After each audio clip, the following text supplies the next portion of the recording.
Let's just dive right in. Let's start with something hugely important. Let's talk about my Synology.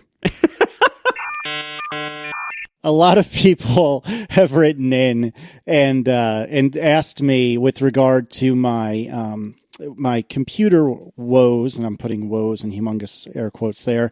Why is it I'm so preoccupied with having a computer that will be good at running Plex when I have a Synology, specifically a DS1813 Plus, sitting right next to me as we speak that can host Plex? Why am I complaining and moaning about having a computer to do that? Well, the reason is that at least as of 6 months or maybe a year ago now, when I was running Plex on my Synology, what ended up happening was anytime I tried to do a live transcode of just about anything, it just ground to a screeching halt, and it couldn't keep up with the transcode. Now, it could be that things have gotten better over time. It could be that I didn't have my settings squared away because, to Marco's point, generally speaking, Plex is pretty maintenance free, but it can get a little fiddly on occasion. So it very well could be user error. But one way or another, my experience with the 1813 Plus running Plex is that it just cannot transcode quick enough, and thus I need a full bore computer to do it. Now, there are other Synology models that absolutely can transcode really well on the fly. The one that I have, in my experience anyway, was not it. Now, the other question is, okay, well, why do you have to transcode in the first place?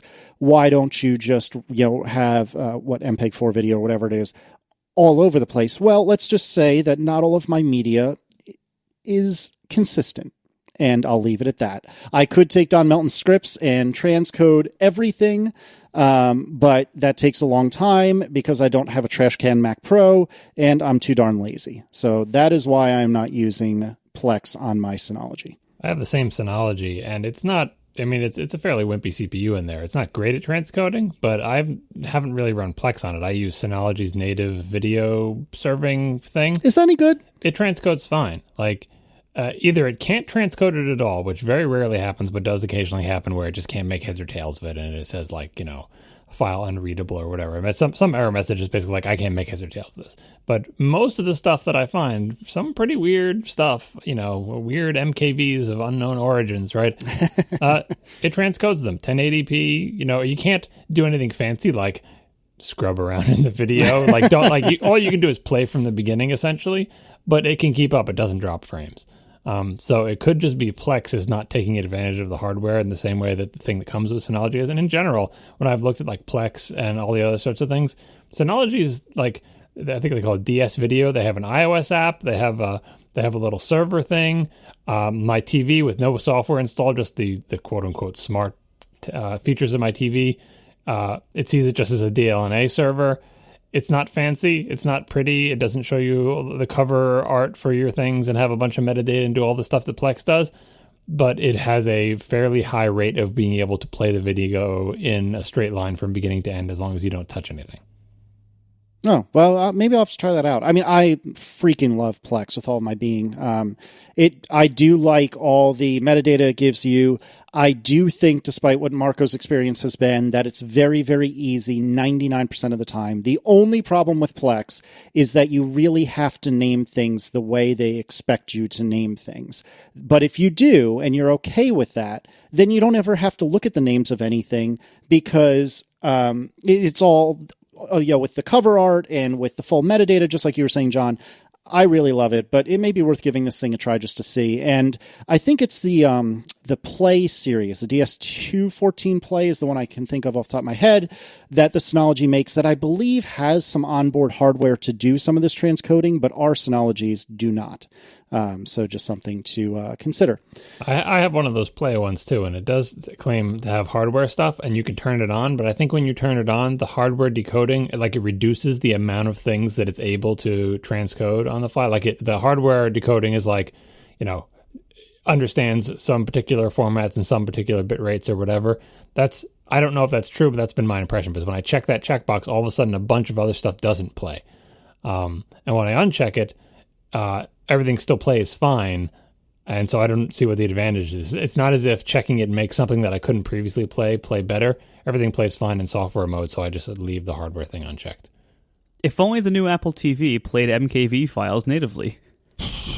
We'll get to that. I tell you what, though, if there's a Plex app for the Apple TV, which I got to assume there will be, I'm gonna have to. That will probably make me buy one. Although I will say that I do love my Fire TV stick; it does work really well. Yeah, well, add that the note so you don't forget to crush your Plex streams for Apple TV later.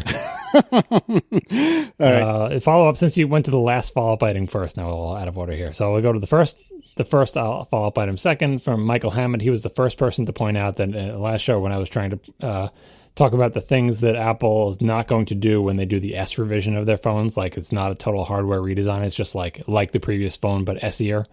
The example I gave was they're not going to do something like Touch ID, but of course Touch ID did debut on an S phone. Brain fart, sorry. So never mind that example. Neither one of you caught it either. Nope. Yeah, we forget. I wanted to see if you knew. No, I mean, I knew as soon as it was pointed out to me, like, duh, yeah, that was a stupid example. And then I of course, I did I actually say that? And then you listen back to the show and say, yeah, I did. Stupid. Anyway, Michael Hammond won the race. He was the first one. And then a million other people told me, which is fine. Oh, this next piece of follow-up is me. We've talked on and off about the crescent moon on the front of the iPhone 6 and maybe even 6 Plus. I wanted to remind everyone, I tweeted about this a little while ago, that your warranty, if you did not buy Apple Care, probably runs out in the next 10 or so days if you got a launch day iPhone 6. I have scheduled a Genius Bar appointment for this coming Sunday, I believe about midday, and so I'm going to go into the Genius Bar to see about them replacing either the screen or the entire phone. I have heard from numerous people through the internet. I've heard that they will completely give you a new phone, which I think is actually refurbished, strictly speaking, but they'll give you a phone that's new to you. I've heard that they'll give you or repair the screen, like give you a whole new screen assembly. And I've heard they'll tell you, well, it doesn't affect the pictures, so screw off. And I don't know, I guess every person's experience is a little bit different. I will report back on what my experience is, but I will find out Sunday. Additionally, I'm told, as per Lane W, that to get this fixed out of warranty is $109. I don't know if that is inclusive of Apple Care or not, but it's something to think about. So if you have one of these Crescent Moon iPhone issues, I would strongly suggest you go and get that checked out in the next week or so. Ashish Gandhi gave some clarification on the whole thing about the SVG icon for the pin tab in Safari 9. Why were there two different instructions? I think we put them both in last week's show notes. It turns out that there's only one. One of them was old, one of them was new. It was difficult to tell which was which. We'll put links in the show notes that clear it up. The real one that Apple wants you to use now is the one that says link rel equals mask-icon. That is the real one. That is the good one. That's the one you have to put in. I have to go to my site and delete the other one now that I know which one is fake. And there's also a link to a thread on Apple's developer forums and mailing list archive on one of the What WG mailing lists from the W3 explaining the evolution of this thing. But anyway, it's link rel equals mask-icon in case you were wondering. All right. Our first sponsor this week is Cards Against Humanity. And rather than reading a normal sponsor read, they asked John to review a toaster. Syracuse are talking about toasters, more exciting than a roller coaster. Will it fit on his countertop? I hope the reviews never stop. John, what is this week's toaster? I had a weird one this week because I've never heard of this brand before, and I think this is the first one we've ever had of this brand. You guys can tell me. This is Rosewill, all one word, no capital W. This is the RHT0, oh no, I guess it's got to be an O. RHTO, yes it is an O, hyphen 13001. Another name with O's and zeros in it, but at least they're separated by hyphen. This is, I think, the biggest toaster I've ever tested. It is really, really, really big. It is bigger in all dimensions than what I thought was my pretty big Breville 650 XL toaster. They sell it on Newegg. I don't know where it came from. And they just arrived at my house. And in particular, it is really, really tall. And I don't understand why it's so tall. It is the tallest toaster I've ever seen in my life. It is taller than any toaster I've ever seen in a store. It's taller than the really big Breville. It's I don't understand why it's so tall. The manual that it comes with is very thin. It doesn't give any reason for it to be so darn tall in it. You would think like, oh, it's you, so you can fit an entire chicken in there, like vertically maybe. Like why is it so tall? Like I think the proportions of all the other toasters, like if you have a chicken that is too tall to fit in one of the other toasters I've tested, it's not going to fit lengthwise. Like the proportions. Anyway, it is inexplicably tall, and it just dominates the counter that it's on. All right, so that's the first weird thing about it. Some standard things about it. It's another 3-knob toaster, 3 knobs that all have to be in the right position for anything to happen.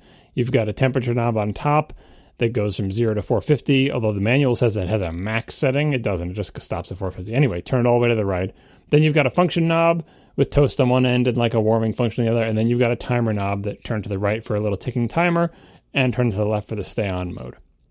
I don't know who decided this 3-knob arrangement is a good idea, but it appears to be the most common, and it's terrible because it's like, all 3 knobs have to be in the right position for you to do anything right. And it will gladly, like you'll turn the little toast knob to, whatever to try to toast. If you don't have the other knobs in the right position, it will gladly just sit there and tick away the lights on. There's nothing tells you that it's not actually toasting your bread until you come back 2 minutes later and go, why isn't this bread getting brown? Or actually in this case, for 4.5 minutes. It's about 4.5 minutes to toast, which is pretty good considering the cavern that you have to put the bread into to do it. It's so lonely there. This has 3 positions for the rack, and it has a U-shaped rack that you can flip over. But the U-shape is only like a centimeter difference between up and down, maybe 2 centimeters. Anyway, again, what difference does 2 centimeters up or down make in this giant toaster that's like a foot tall?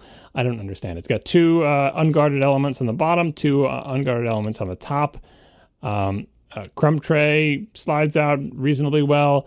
The door, the massive, massive door, has a weird curve to it. It opens all the way. It doesn't feel like it's bending or breaking. The whole thing, here's the thing that I'm still puzzling over about this toaster.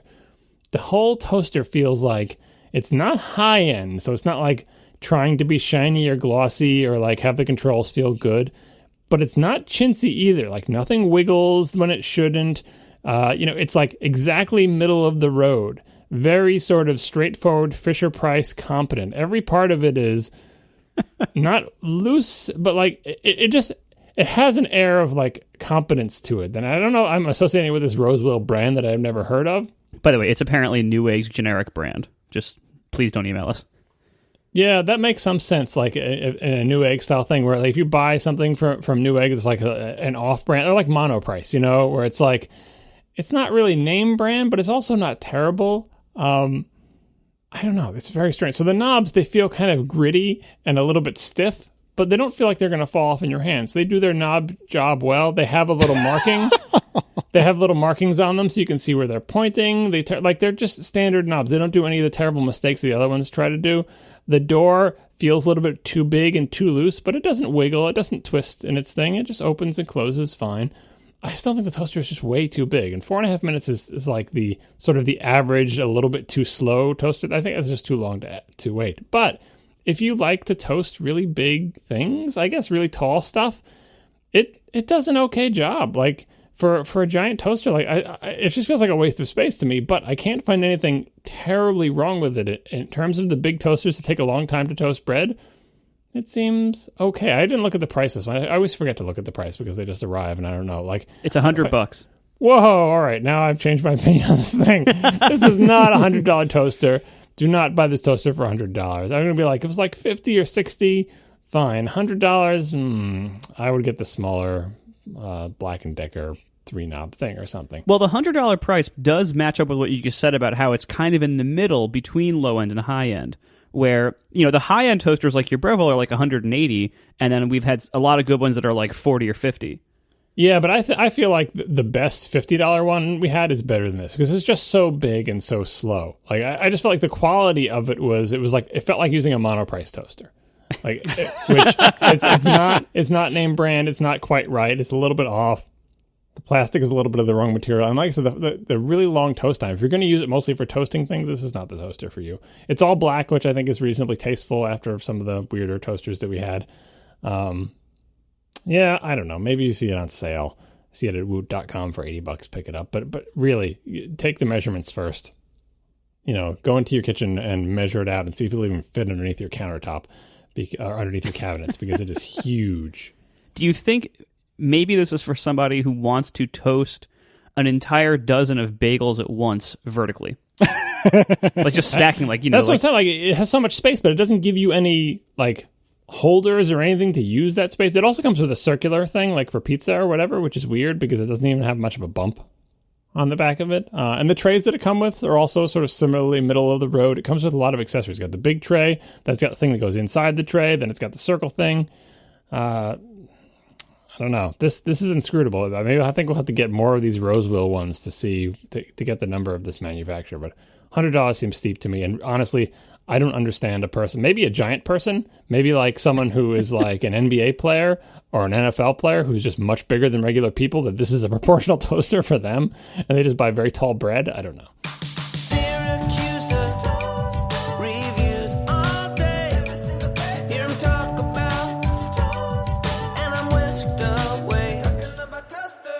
Thanks a lot to Cards Against Humanity for sponsoring our show this week once again. Okay, so some things have happened today. We are out of August, and news is happening once again. We have made it through the dark days, and now we are back in the light. So there was an Apple keynote today, and it was a busy one. There was a lot going on. How long was it all told? Like 2.5 hours, something like that? I mean, it's a long and busy keynote. And so I guess the understanding is that this is the last keynote we're going to see from Apple this calendar year. Yeah, I think it's interesting. I mean, you know, like John Gruber was predicting beforehand that, you know, this doesn't make sense. It's too much stuff. They always have two, or they have for a long time, and that was correct. I think one thing that is very clear from this is that they didn't want to relegate anything to a secondary keynote. And one thing that didn't make any appearance at all is El Capitan and anything about the Mac. Like the Mac, like I think there was like some like Easter egg somewhere where like on a screenshot on one of the demos, it said that it's coming out on September 30th. But that was it. Yeah, that was an email in Federici's iPhone.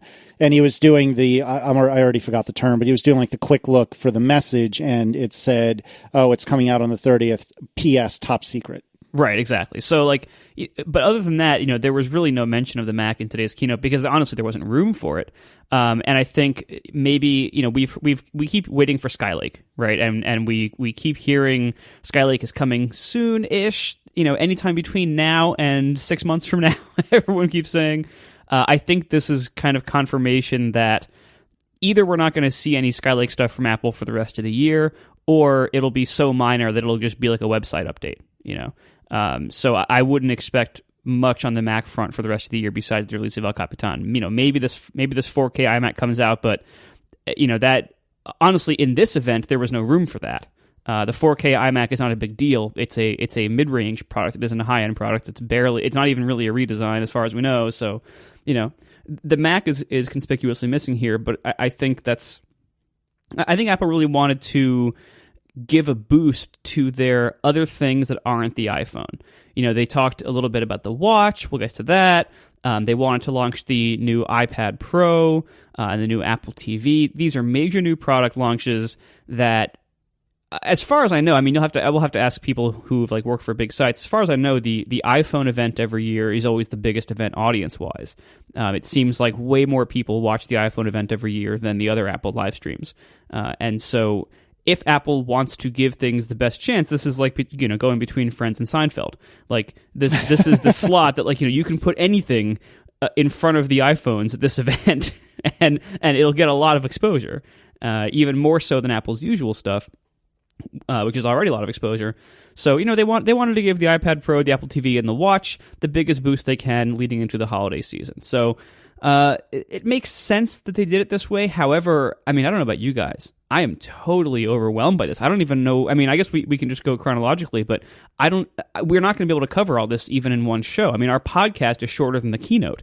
Occasionally. Yeah, well, I think we'll hit all the highlights. I think we'll revisit a lot of these things because, again, we're recording this the day the keynote happened. I don't know about you guys, but I didn't have much time to research all these things because the keynote ended and, you know, picking kids up and making dinner. Like, I didn't, you know, so this is the same thing we do after WWDC. Get overwhelmed with a bunch of information, see a big thing, and then talk about it. So I'm sure that's why I put them all in the notes. I think we'll be able to hit all of them. And then towards the end, once we've gone through all of them, we can get bogged down in details and follow up on that next week. As for the Mac stuff that you were mentioning, I think it's understandable because the only Mac thing that they could possibly have to announce was El Cap, which we've seen a million times before. I don't think there are any surprises there. And even if they had any new hardware, it would be exactly the kind of thing to get cut for space. And they had tons of other stuff, and they're only doing one show, and so that stuff gets cut. It's not much of a slight because all they would have been doing is demoing things we've already seen and showing us hardware that does not surprise us in any way, which would be nice. You know, it's a nice announcement. Oh, look, the new Macs are out, and here are their features, and I wonder which chips they put in them. I wonder what the prices are. But other than that, there's nothing like, you know, one of the Macs comes with a pencil or something, you know. So it's they just if you just rank things in priority order and cut off it to the 2-hour mark, all the Mac-related stuff happens to fall off the bottom, which I think is fine. You know, like I think the Mac got a lot of screen time at WWDC. You know, disproportionate to the amount of money that it makes Apple and the amount of Macs that they sell, and, you know, all out of proportion with everything else. This was not the show for the Macs. This is the shows for the other stuff. So I thought it was fine, and I didn't think the Mac got slighted in any way. All right, so let's start with the watch. New Apple Watch stuff. Yeah, there's some new colors for the Apple Watch. I was actually hugely disappointed that the rose... Well, no, not rose gold. What do they call it? Yeah, rose gold, the pink one. That wasn't a thing when the watch came out because I think Aaron would have loved that. That being said, when I tried to quickly rewatch the keynote this afternoon, Aaron seemed very unimpressed by it, so I'm not sure if she really would have loved it, but typically she likes that kind of pink, that very like soft pink. She loved her pink razor, which I think we've talked about in parts in the past. Not to say the pink is only for girls, but the girl that I know best happens to really like pink, and so that's why I bring it up. There's the new bands by Hermes. Is that right? I believe it's Hermes.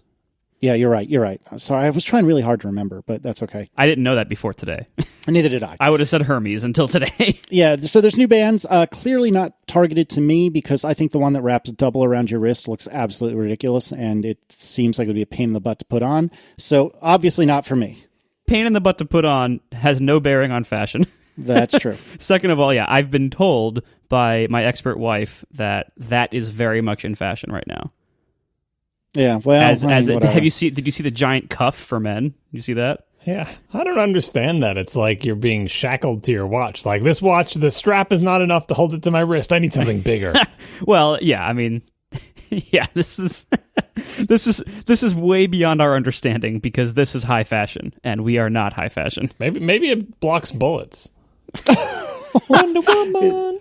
Is that a Wonder Woman reference? Is that right? It is. Oh, look at me go. You guys were too young for that show. Yeah, well, there's that. Okay, so new colors, new bands, brief mention of watchOS 2. I got to tell you, as a quick aside, I'm really freaking stoked for custom complications or third-party complications. I actually am intending to write a blog post about this if and when I ever have a chance to breathe. But I can think of a handful of apps that I would love to have custom complications for. And what is the face that has no analog portion to it? The modular? Yeah, I believe so. So the modular face, I think it's aesthetically hideous. But if the right set of complications came out, I would probably switch to that. I am really, really stoked for watchOS 2. Have you done much with Overcast for watchOS 2? I don't know if I should say this or not. I literally haven't started. Well, you're going to have a busy fall, I'd say. Yeah, I mean, because it's mostly because the more I use the watch, and I don't want to go too far into this now because we have a lot of other stuff to talk about, but basically, the more I use the watch, the less interested I am in running apps on it. I really like the watch, and I use it every day. I'm always wearing it. I love the activity tracking. I love notifications. I love so much about the watch in reality, but I don't love the apps on it, and I don't think I'm alone in that. I think this is a very common opinion of it, where, you know, people keep going on and on about how the watch is going to replace... Well, before the watch came out, people went on and on about how it's going to replace phones, and I was a little skeptical about that, and I think my skepticism has proven to be correct, that I don't think watches can replace phones. I think anyone who has one of these smartwatches will probably agree with that it isn't an issue of like, oh, just wait a couple years and the hardware will be so much better. it's literally just like the ergonomics and the physical sides of things just don't work out that well. The watch is really cool for a lot of things, but being a general purpose app platform isn't one of those things, as far as I'm concerned. Now, there are a lot of things that could be done better that would improve the situation. With watchOS 2 custom complications, I think they're making a lot of headway into that. But I also think that when Apple designed the watch, I think they made a bunch of mistakes with the UI and the software structure, and I would have made it a lot simpler, honestly. And we talked, I don't want to get too far into this. We'll talk about it on another show. But I would have basically done only the watch face, complications, and notifications and glances, and not have the home screen, not have apps that are like these navigation hierarchy trees or that are really meant to do anything beyond a few seconds long. So anyway, I haven't started work on Overcast for the watch, in part because it isn't a high priority for me as a user of Overcast. That the watch app I have now works okay. When I get a chance, I'm going to do the watchOS 2 app.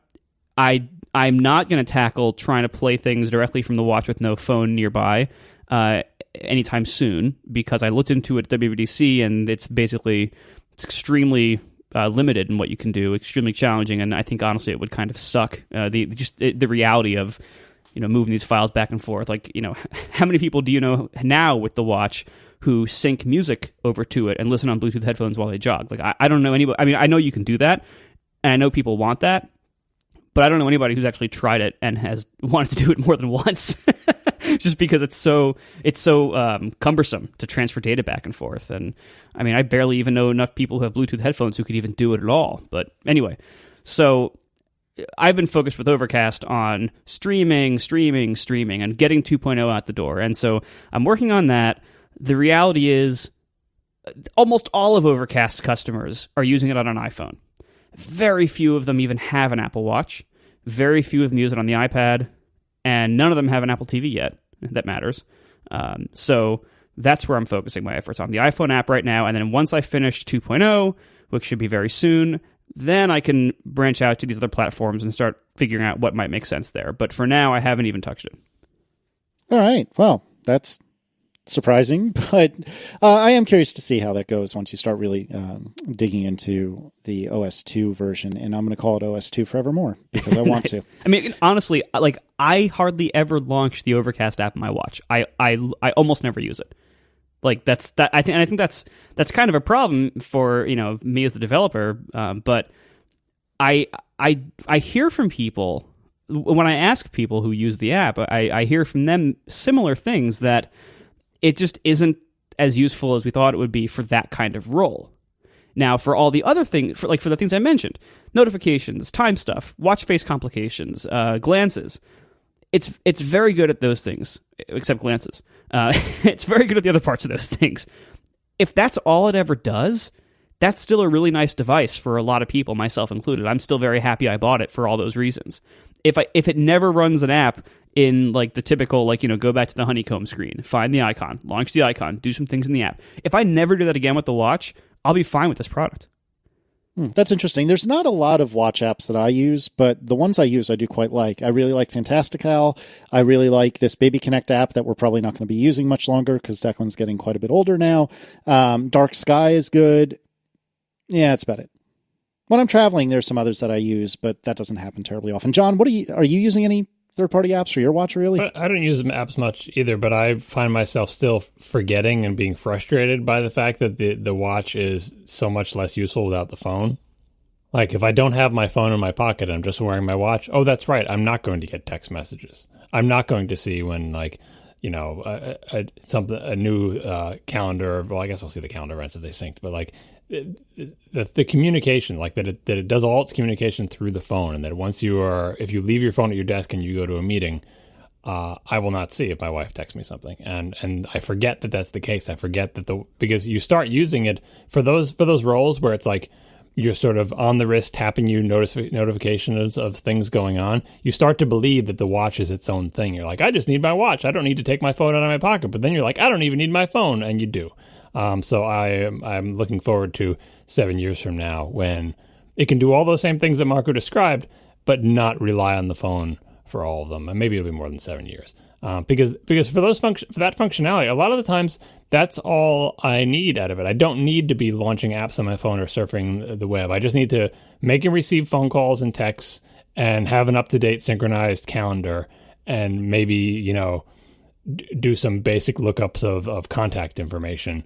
That can all fit on the watch because I'm not like I'm typing on the watch. I'm speaking into it. I'm either using speech to text, or I'm sending audio things to people, or I'm doing phone calls over the tinny little thing. Like, it's just for 2-second little spurts of things.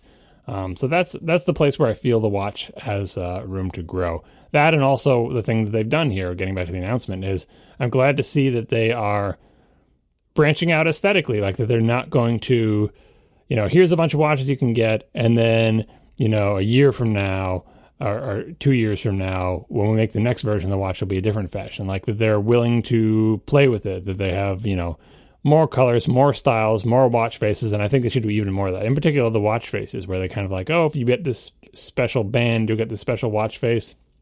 I guess they have to do that for branding purposes, but they probably own the designs of these.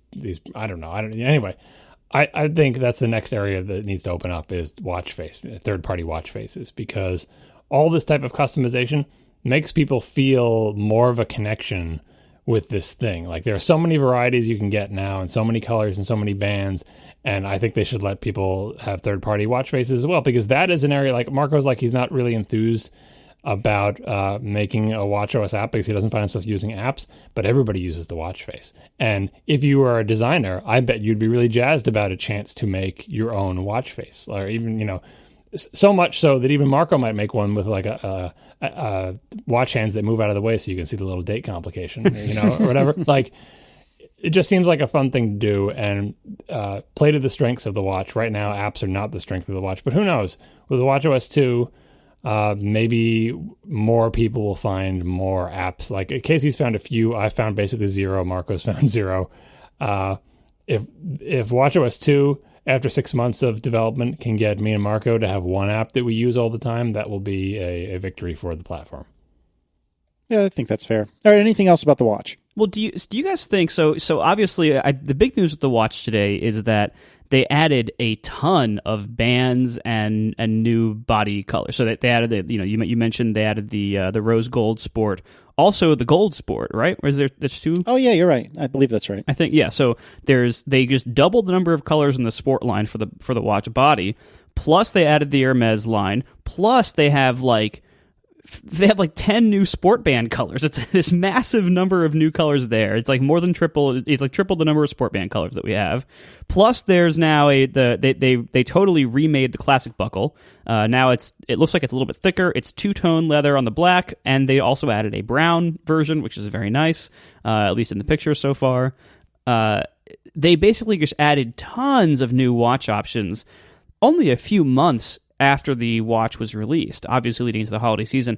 Do you guys think this is a sign that they're kind of a little bit desperate to boost the sales of the watch? No, I think they're just hitting their production ramp. Like, it was supply constrained in the beginning, and now they have the capacity and have worked out the manufacturing, and they can just start branching out. And with any fashion accessory, you want to have more varieties. Like, in the beginning for the launch, it's just you have to necessarily keep things somewhat narrow, and now they can branch out and offer people more variety. And I think it's really just about people who are like, when the big rush to get the watches, like, oh, I don't know if that's any good. I'm not going to bother. I don't want to fight the crowds. Now you'll be able to get one, and the holiday season is coming up. If you are interested in a watch, maybe you looked at the previous models and you didn't want to deal with the rush, and none of them really appealed to you. And now you casually wander into a store, and you should be struck by the fact that, oh, I didn't like any of those ones that I saw pictures of before, but I would like this color with this thing. Like, it's a good timing for them for the holidays to just have more variety. And I don't think it's a desperation thing, because like the product hasn't changed. It's the same watch it always was. All they're doing is giving people more variety, and it coincides nicely with watchOS 2, which regular people don't know the difference between watchOS 1 and 2 or whatever. Like this watch for this holiday season and this variety, as far as the casual public who had been dismissing the Apple Watch is concerned, this is how the Apple Watch always has been, and they'll take an interest in it, and they'll think this is how the watch was from day one, but it's not. So I think they're just getting a product line that's more appropriate for the holidays. Yeah, I think it could be indicative of trouble in paradise, but I do agree with John that I think it's just that they're hitting their production ramp and just getting their feet under them, so to speak. So I'm not too worried yet. Yeah, and also, the watch is still a phone. You can't get one of these unless you have an iPhone, right? And so it's not going to be like, oh, we got to worry about watch. It's always going to be a subset of iPhone sales, and in the beginning, it's going to be a really small subset. So it's not as if Apple was expecting the watch to be a breakout product. Like, that's why they said before they even released the watch, we're not going to break out the numbers for you and everything, because they know, like, it's not going to be big in the beginning. It's always going to be until they break it free of the iPhone, if they ever do. Like I said, 7 years now or something. But it's something they want to do. No one has really said this, but in the wake of the Apple TV thing, you could kind of consider Apple Watch their new hobby. That's interesting. We don't know the numbers, so you can't say like number wise it is or whatever, but it looks a lot like a hobby, doesn't it? It's like it's a cool accessory that you can get for the phone, which is their meat and potatoes, and you do lots of fun, interesting stuff with it, and you don't break out the numbers for people, and it's not as if there's any sort of platform that lives or dies based on the sales of the watch or anything. Like, it seems hobbyish to me. I don't know. Maybe I'm totally wrong. Like, and some the people who know the real numbers or who can like back solve for them, like Horace They Do or whatever, can tell me that they sold more watches in the first 24 hours than all Apple TVs ever sold, which is probably true. And the watch's margins got to be much better than the Apple TV, so it could be, I could be way off on this, but it strikes me as, because it is a subordinate product, because it is basically the world's fanciest iPhone accessory, and it's still in that infancy. Remember when only weird people had iPhones or had smartphones at all? That's the stage Apple Watch is at it now. Like when well, the iPhone was never at that stage. It was when the first iPhone came out, and it was like $600 or whatever. Like, only weird people had iPhones. There was a long, like, if you look at the little ramp of like how many cumulative number of iPhones sold, it started out pretty slow. It was just like the people who really believed and people wanted it, but it seemed expensive because there was every other phone didn't look like the iPhone at that point. And smartwatches, I still think, are in that early phase. So I'm willing to give the watch a pretty long time to go through its 3G, 3GS, 4 phase before the rest of the world starts to wake up and look at it. And maybe then it will get out of the realm of potentially a hobby product for Apple. Yeah, I don't know. I honestly, I have a little bit of worry here for the Apple Watch, only because it does seem like I can't imagine they were planning all along to launch all these things this fall, for like all these new hardware varieties so soon after the launch of the first watch. But it's just color changes. Like, they made a bunch of plastic bands, and now they can make the plastic in different colors. And like the anodized stuff, like they're already doing it for the phone. They already have the processes, probably the same. Like, it's very straightforward stuff. And it just seems to me that why would you not do this then? There's a reason not to do it on launch, which is just you really have to concentrate on a few models and get the kinks worked out or whatever. But once you've got all the kinks worked out, you're not designing a new watch. It's the same old watch, just color stuff differently. And it's so easy to do, and it makes people happy. And if you have enough manufacturing inventory to make sure you always have the one in the color and the size that people want, why would you not do it? The most obvious answer to me is, why not wait until version 2 to do some of these things? Like, they don't do this with the iPhone. The iPhone sells in way bigger volume. It's very important to the company, makes them way more money. But it's not as much of a fashion accessory. I think when the Watch 2 comes out, it will be reconstrained to a smaller set of styles and colors again. And then it'll do the exact same thing, where the Watch 2, like, assuming they don't do like a 2S or whatever, the next watch that is different, a different shape and size, right, will have a limited set of colors, similarly limited to the first one, and then we'll branch out again. Because I just don't think you can launch a brand new product in this variety of colors and sizes and shapes and finishes and bands and all the other stuff. I don't know. I mean, there is the possibility. So when Tim Cook on the last earnings call said that the Apple Watch is selling well, and there was this report a couple of days before that from some survey company that said there was a huge spike of pre-orders, and then it dropped, and then it was not selling well anymore. What he said did not actually contradict that report, because what he said was counting them when they ship to customers, not when they are ordered by customers. And so if what he said could have been true while that report was also true. So this could all still be the case where what he said, back then it was selling well. It was selling by like stock inventory standards of like when it ships, that's when it's charged, that's when it's sold, that's when we book the revenue. Okay, so Now, leading into the holiday quarter, another quarter's coming up. He's going to, if it isn't selling well, they're going to have to explain why. Because someone's going to, people are going to look at these numbers, they're going to be able to figure out in this other category, oh crap, this is kind of bad. And hopefully the Apple TV is in there to help boost it up there. What if this, and again, this might not be the case, this is the cynical take on this, right? Or the skeptical take on this. What if all these new bands and everything are not only an attempt to juice new watch sales earlier than they planned, but also an attempt to get more money sooner out of existing watch owners who are buying additional bands, just trying to juice the watch quarter numbers for, in the short term, just to get them until a future point where they think that the sales will make up for it. I don't know how many extra bands they're going to sell to existing watch owners. I feel like it's the same with the original iPhone. iPhone came out, everyone who wanted one got one, then a bunch of other people just stood back and watched for a while. And this has the advantage of the holidays where it's like the watch came out, everyone who wanted a watch got one, everyone else just sat back and watched curiously at this whole watch thing. And the holidays come along, it's like, well, I mean, that's the type of thing, well, buy somebody something they wouldn't buy for themselves. Someone might have been curious about the watch, but they're not going to spend that money. They don't know if it's a big deal. They don't even know if they're going to like one. Someone will get it for them as a gift. That's what the holidays do. That's why a holiday is a big shopping season. So, and people who are considering watches or want a gift for themselves or whatever, like, I think it will still be a small thing because, like, think of how many people owned in the entire world ever owned the iPhone 1. Super small number. This is the iPhone 1. This is the first watch, just with different bands and different colors. So I don't expect there to be a huge number of people who have this watch. If the product's going to be successful, we have to look forward to the fourth iteration of this and then see. And again, it's always going to be capped by the number of iPhones. So all you're looking at is what makes a successful watch? What percentage of iPhone owners have to buy an Apple Watch for it to be a successful product? 1%? 2%? 10%? I think now it is much less than 1%, and I think that's just to be expected. So I'm not worried about the Apple Watch. I don't think Tim Cook is worried about the Apple Watch, especially since tech-wise and manufacturing-wise, like their investment and what they've done so far, they can cruise for a few years making progressively slightly better iterations of this watch without breaking the bank. I'm sure they've already made back their money that they invested in developing this product. I don't think they're worried about that. I think they're willing to just continue to chase this category wherever it leads, and it will be fine. Yeah, that's fair. Also, one more thing, I think one of the reasons they might have been doing this also is that, when compared to other smartwatch vendors out there, Apple already had, I think, way more options for bands, colors, and sizes and materials than anyone else.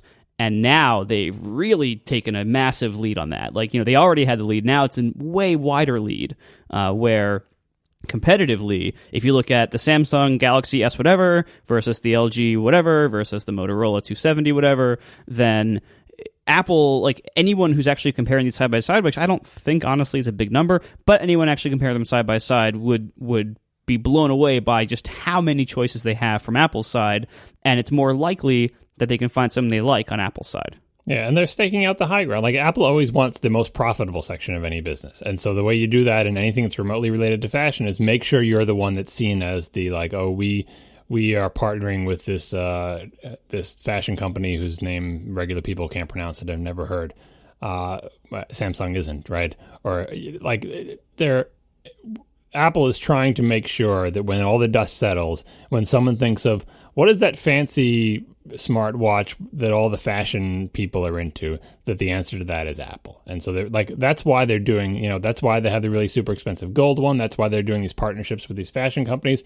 Regular people don't care about that. No one's going to buy those super expensive, but it's all for positioning. So they end up with the most profitable customers. They end up with the one with the most cachet, with the one that is seen as a status symbol, even after everybody had, like, the iPhone. Remember when the iPhone was a status symbol? Like, celebrities would have an iPhone. Now nobody cares. Everybody has an iPhone or some other smartphone. It's not a big deal.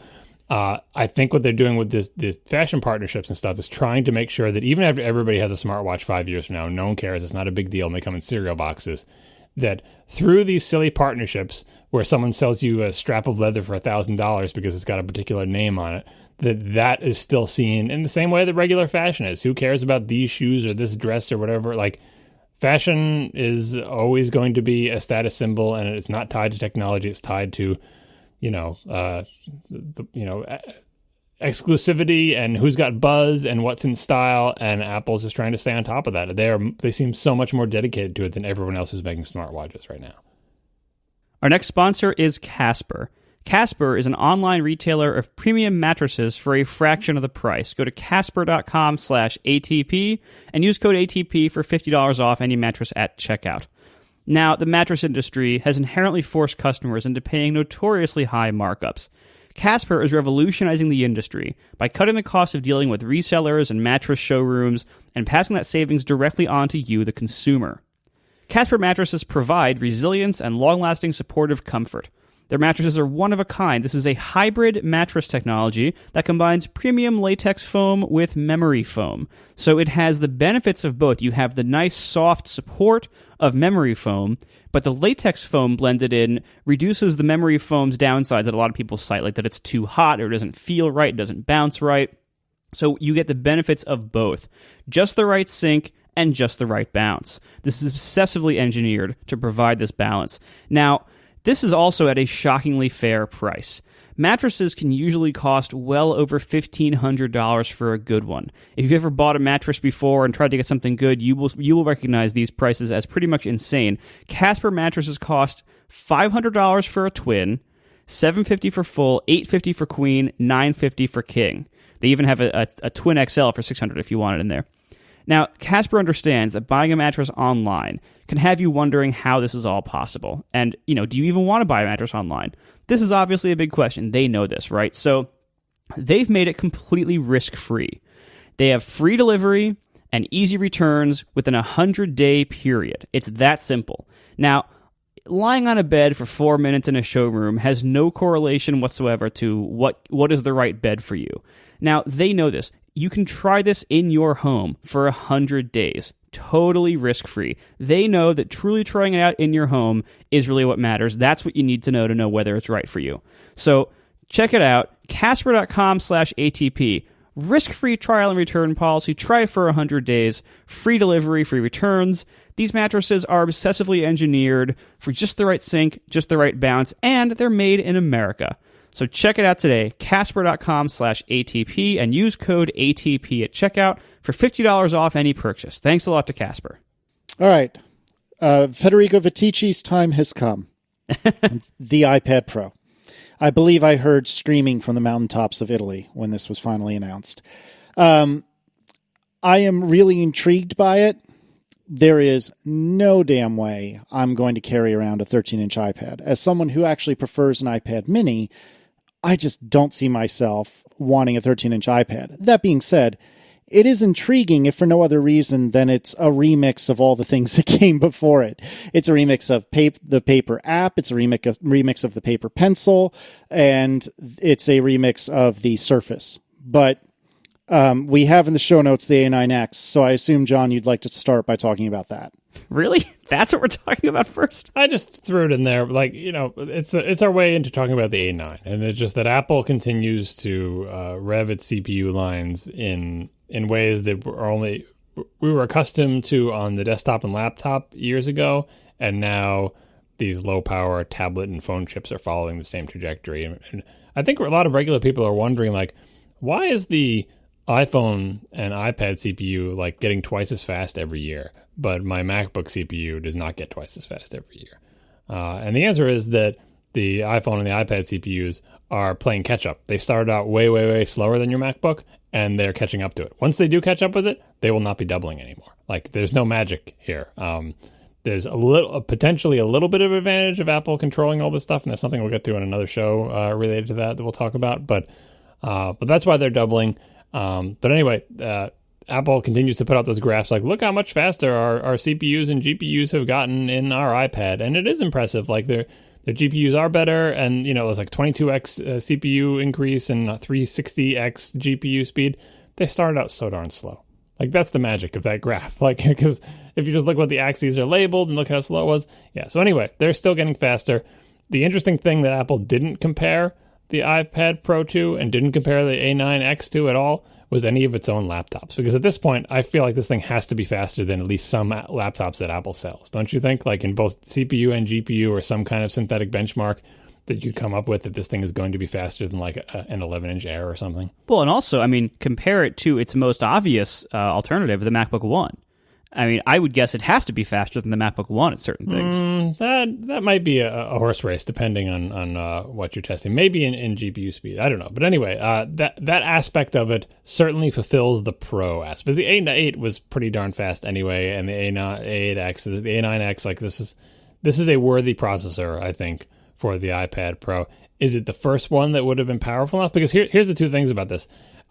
They're pushing so many more pixels. And remember what happened when we first went Retina on the iPad? It was a problem. On this thing, I mean, it's already Retina. It's just a bigger screen. They're pushing more pixels, and they keep talking about, we can have this many 4K video streams and stuff like that.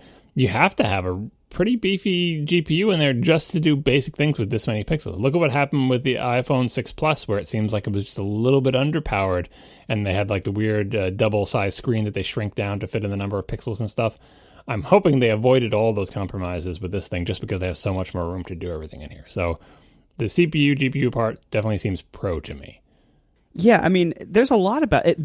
To me, this is a very confusing product, honestly. And it's probably just because it's not for me. I really don't think this is for me. And I honestly, I'm not sure I know anybody who it is for, but I'm sure a lot of people will be very happy about it. It's just not me and the people I know. But this is first of all, it's huge. I mean, I guess, if you can permit me to talk about the physical parts for a minute, it's massive and it's heavy. It weighs more than the iPad 1, and it's larger. The MacBook One, you mean? Sorry. No, I mean the iPad 1. It weighs less than the MacBook One. With the keyboard thing? Oh, maybe. I didn't look at that. It's a bigger screen than the MacBook One. This is 12.9. The MacBook One, I think, is 12.0. Yeah, that's what I'm getting at. Like this is not like this is coming into interesting territory. It's exactly what makes it an iPad Pro. It's not like, well, I would bring a laptop, but I want something smaller, so I bought the iPad Pro. It's like Tim said on the stage. I think I saw someone tweeted, like he reemphasized for the millionth time, as I've said on past shows as well, that the iPad is the future of computing as far as Apple's concerned. They're just frustrated by their inability to make it happen, but they really believe that this kind of platform is the future of computing, not a continued slow, steady evolution of plain old desktop computers. And they haven't proved that in either the market or to the customers, but finally they're making forward progress again after many, many years of just making differently sized but equally boring, very large phones. So the keyboard, the stylus that we'll get to, it's not a stylus, it's a pencil, and all the other things shows that they're finally moving in that direction again. Are they right? I don't know.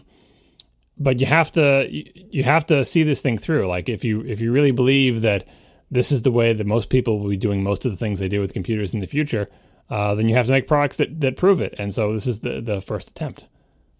This, as we talked about a couple weeks ago, I think this is going to face a lot of the same challenges that every iPad has faced. And just from the physical side, it is going to be tough because where iPads have been strong before, things like, casual reading in bed or, couch use and stuff like that, for a lot of those things, this is actually going to be uncomfortably large and heavy now for a lot of people. It's actually taking a step backwards in some of those areas in order to achieve the big screen and everything else. And I don't think they could have done a lot better with that. I think this is just the physical realities of a device that has a screen this large.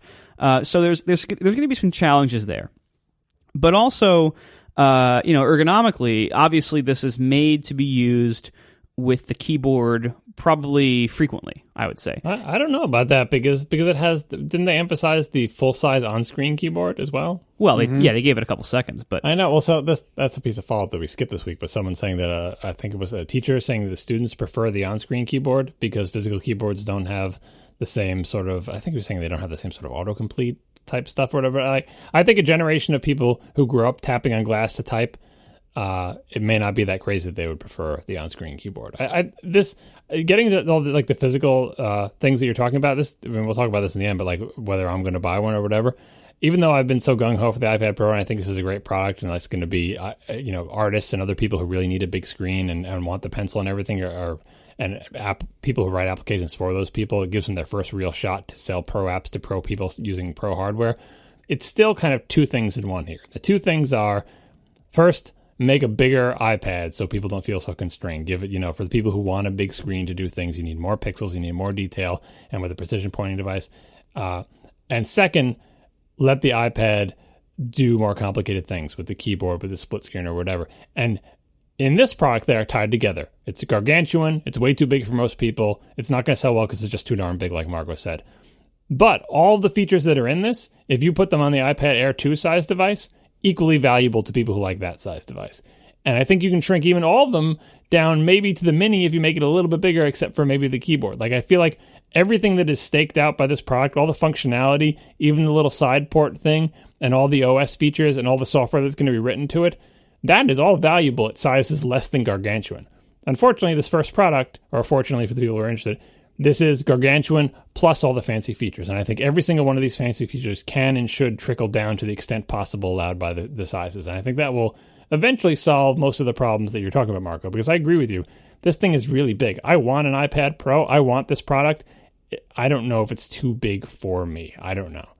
Like, if I got this, I would be like, then I need a smaller iPad for like my other activity. You know what I mean? I'll have to, and the weight, I mean, I'm using an iPad 3 now, which is massive anyway, but I'm going to have to try it out. But this is the right move, I think, because this is staking out the high end. It's like, if anybody's going to want this Pro, it's got to go pro, big, pencil thing, fine arts, keyboard, people on the go, doing typing, go to the Microsoft Surface thing. This is huge. This is like, it is clearly pushing in the high end type of product. But I really, really hope they don't year after year rev the iPad Pro and keep all these features to the big one, because I want all these on all the iPads, to the extent possible. Yeah, I agree.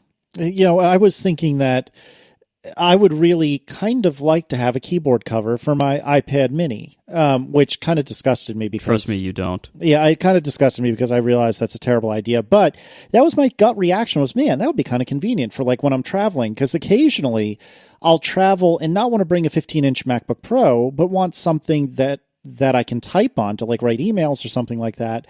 And so occasionally when I travel, I'll bring my mini and my Apple wireless keyboard, which, if I really think that through, is kind of ridiculous. But that's occasionally what happens. And so I agree with you, John, that having a lot of these features for even the smaller devices, I think that's fairly compelling.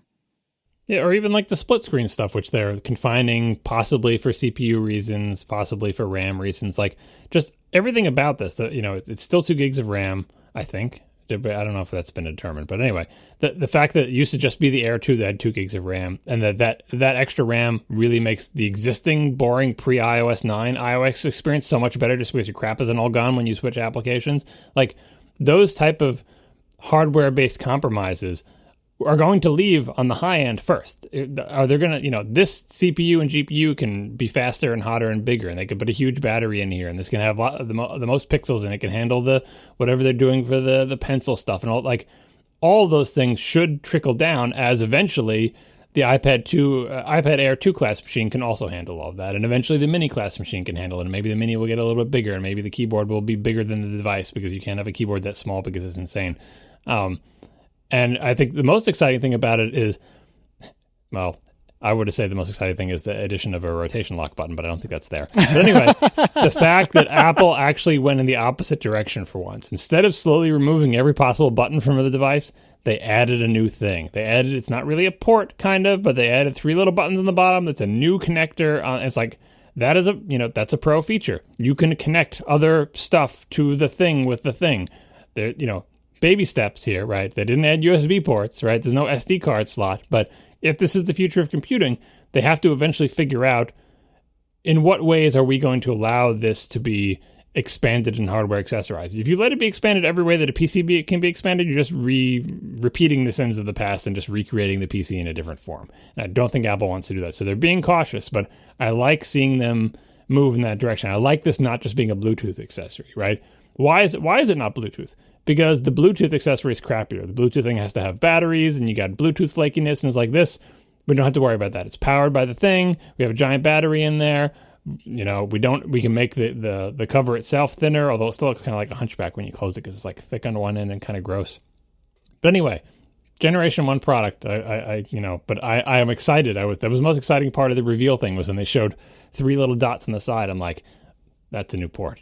That's they didn't show a rotational lock, which is disappointing. I guess there just wasn't enough room along the edge of the device.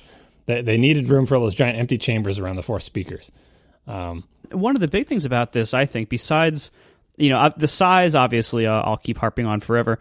The price is interesting. If you look at how this is positioned, how other iPads were positioned before, and now how this is positioned against their other laptops, this is really a laptop replacement. Not a lot. Some people will obviously, idiots like me will buy them and use them as like toys, then also have every other kind of device. But I really think most people are not going to be spending $1,000 on a tablet that is not going to replace a laptop. That for it to be this big and this expensive, it has to replace laptops for most of its customers, I would say.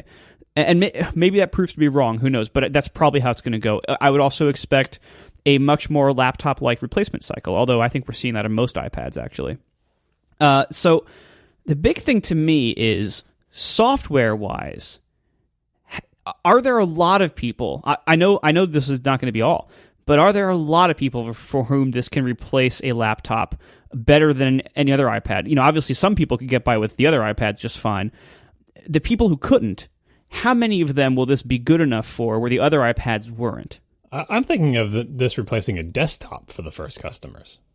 Because it's going to, I'm thinking again of the pencil, which we haven't really talked about that much, but like that, the type, what's the first, it's a chicken egg thing. So you need the hardware before you can make the software, but what is the easiest market for, if you're going to sell an expensive application that costs a lot of money to develop and you're not going to sell a lot of copies, but you're going to sell them for a lot of money, like, and these days, $99, it's an application, it's a design or art application that lets somebody use this thing and the pencil, assuming it works as advertised and it's all impressive and great and everything, to do their main function, like their actual work, not on the go, but at their desk at their job. Like this is a miniature Cintiq. And I know most people would say, like, for example, someone who's using the Surface to do that today, that's great and all, but if it doesn't run Photoshop, it's pointless to me, because what am I going to use that stylus for? I'm going to use my Surface, I'm going to run Photoshop, and I'm going to get my work done, because that's what I need to get my work done. So Apple does have a huge software gap here, but the history of the iPad leading up to this has been, if Apple doesn't make pro hardware, no one's going to make pro software, and everyone's waiting for someone to go first. So Apple went first. And I think Apple is desperately hoping that somebody, probably not Adobe, is going to try to be the Photoshop of the iPad Pro and get people to use this thing as their actual computer, at their desk, at their work, as like a desktop replacement. And you can also read your email and check Twitter and have a little YouTube video playing in the corner and listen to your music, and also be scribbling away with your $100 Johnny Ive blessed pure white Apple Pencil.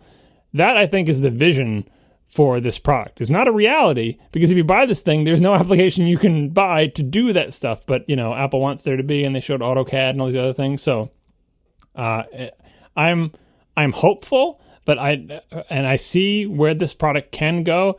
But I expect, like Mark, I expect not a lot of people to buy this. I expect people to buy it and be bewildered by it.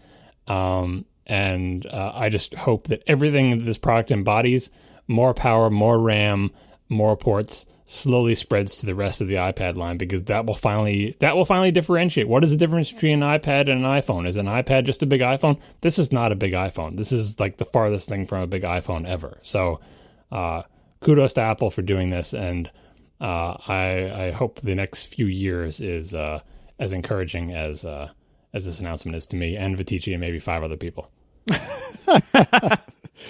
Oh, goodness. So what do we think about this pencil? I do feel bad for the folks at, 53? Yeah. There's been a lot of Sherlocking going on in that direction. But well, look, when you choose a really generic name for your product, like, you run the risks like this. Oh, absolutely. But I was expecting to be very blasé about the pencil, and again, it doesn't really speak to me because I don't do the sorts of things that would require a stylus. I'm a terrible artist. I can't imagine what else I would need it for. However, I thought it was a very clever piece of hardware. I like that you can tilt it to get like a kind of side of a pencil stroke, which I guess it just occurred to me that's why they call it a pencil and not a pen or anything like that. Wait, pens can do that too. Please don't email us. Well, sort of, but I like that you can do that. Obviously, the pressure sensitivity, I think we all saw that coming. It's a very clever piece of kit, but I don't know. I wish there was something that spoke to me, but there's nothing that speaks to me yet. I think it'll be fun here's where it helps. If you're not someone who is a designer or a fine artist or someone who just noodles around in sketches, and by the way, you should just get one of these for Tiff because she'll love it to do her little art snacks things with. Well, so far, when Tiff before this event, I was asking her, she was interested in a larger iPad for video and game use. And once she saw the event, we watched the event together, she now says she's no longer interested and it's too big. Yeah, well, that's what I said. Like a stylus is a perfect example of something that could fit perfectly well on an iPad Air or a Mini even. Like, no problem on a Mini, because the thing doesn't fit inside the iPad. It's just an accessory. It's just that all those things don't have the screen for it. So give it a year or two, that stuff should trickle down. Yeah, I mean, this is one of those things, like, I have no opinion on the stylus because I have never been a paper and pencil or paper and pen person for anything. I'm not a graphic artist at all in any sense. I'm not a note taker. That's what I was getting at for the old fogies thing. Like, setting aside all the people this is actually aimed at, the other kind of person this can appeal to, and we all know people like this who are like, usually older people who are actually more comfortable taking notes in their own handwriting, which seems, totally ridiculous to those of us who grew up being excited by the fact that we can press a key on a keyboard and a perfect letter A appears and we don't have to be subject to our own handwriting, right? I was like, that is the dream. And these people are like, you know what? I would rather do my shopping list in my own little scrawl. And they just want a notes application that lets them write things, and they want to do it with their little pen. I mean, we've all seen people using like the Galaxy Note and stuff. Like people using very large phones with a stylus. Some people just like it. My own mother has used, I've seen her do it, an iPod Touch, the small one, with a stylus. Oh, yeah. I've seen some family members use styli with their phones because they just prefer it. I think it's insane, but that's what they prefer. Yeah, and so they're not going to buy a $1,000 iPad or whatever. Again, it's a trickle-down thing. Eventually, when this stuff spreads down the product line, will they ever sell an Apple Pencil for the iPhone? Probably not, but if they did, my mother would use it today. Yeah, I mean, no question, I think there's a lot of people who want to use this. As I said, I'm not one of them. However, I disagree, John, that note-taking is mostly or only for old people. I think there's a lot of kinds of note-taking and for hipsters. which... Yeah, well, no. I think there's a lot of kinds of note-taking for which I would prefer a pen to a keyboard and mouse. If you're trying to dictate what somebody is saying, then yeah, a keyboard is the way to go. But for so many other kinds of note-taking, brainstorming, anything, design, like there's so many things. Oh yeah, like that's like wireframing, like UIs. Obviously, it's better, right? But you would actually write down text with it? Well, it depends. Like when in my limited time trying to take notes as the terrible student that I was in college, I never even tried in high school. In college, the terrible time I tried.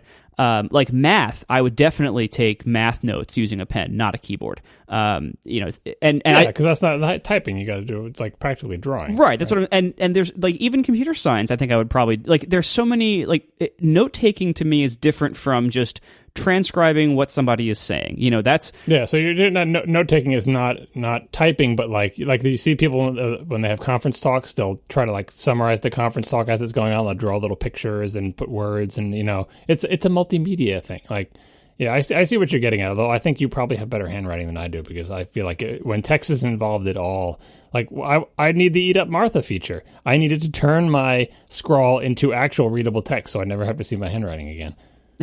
Fair, yeah, and I don't think did they mention any handwriting recognition at all? I don't think they did. They didn't. It's in OS 10 right now. If you hook up a tablet, you can go use it, and it is still basically Eat Up Martha caliber. So baby steps. Like this is not what this is aimed at. It wasn't even mentioned. It's probably not even in there. But many years from now, kind of like speech to text and text to speech, eventually it just gets good enough that it's like, why not add it ever? Handwriting recognition is not at that stage yet, but it will be eventually. And I think like they showed it in the Microsoft thing. Like people who are familiar with the Newton are like, oh, so I draw a rough shape and it makes a nice shape for me. Where have I seen that before? Like that is, this is not new technology, but it still feels like magic to me when he draws that little scrawl of an arrow in the Office application. It becomes the little thing. It draws the circles and they become circles.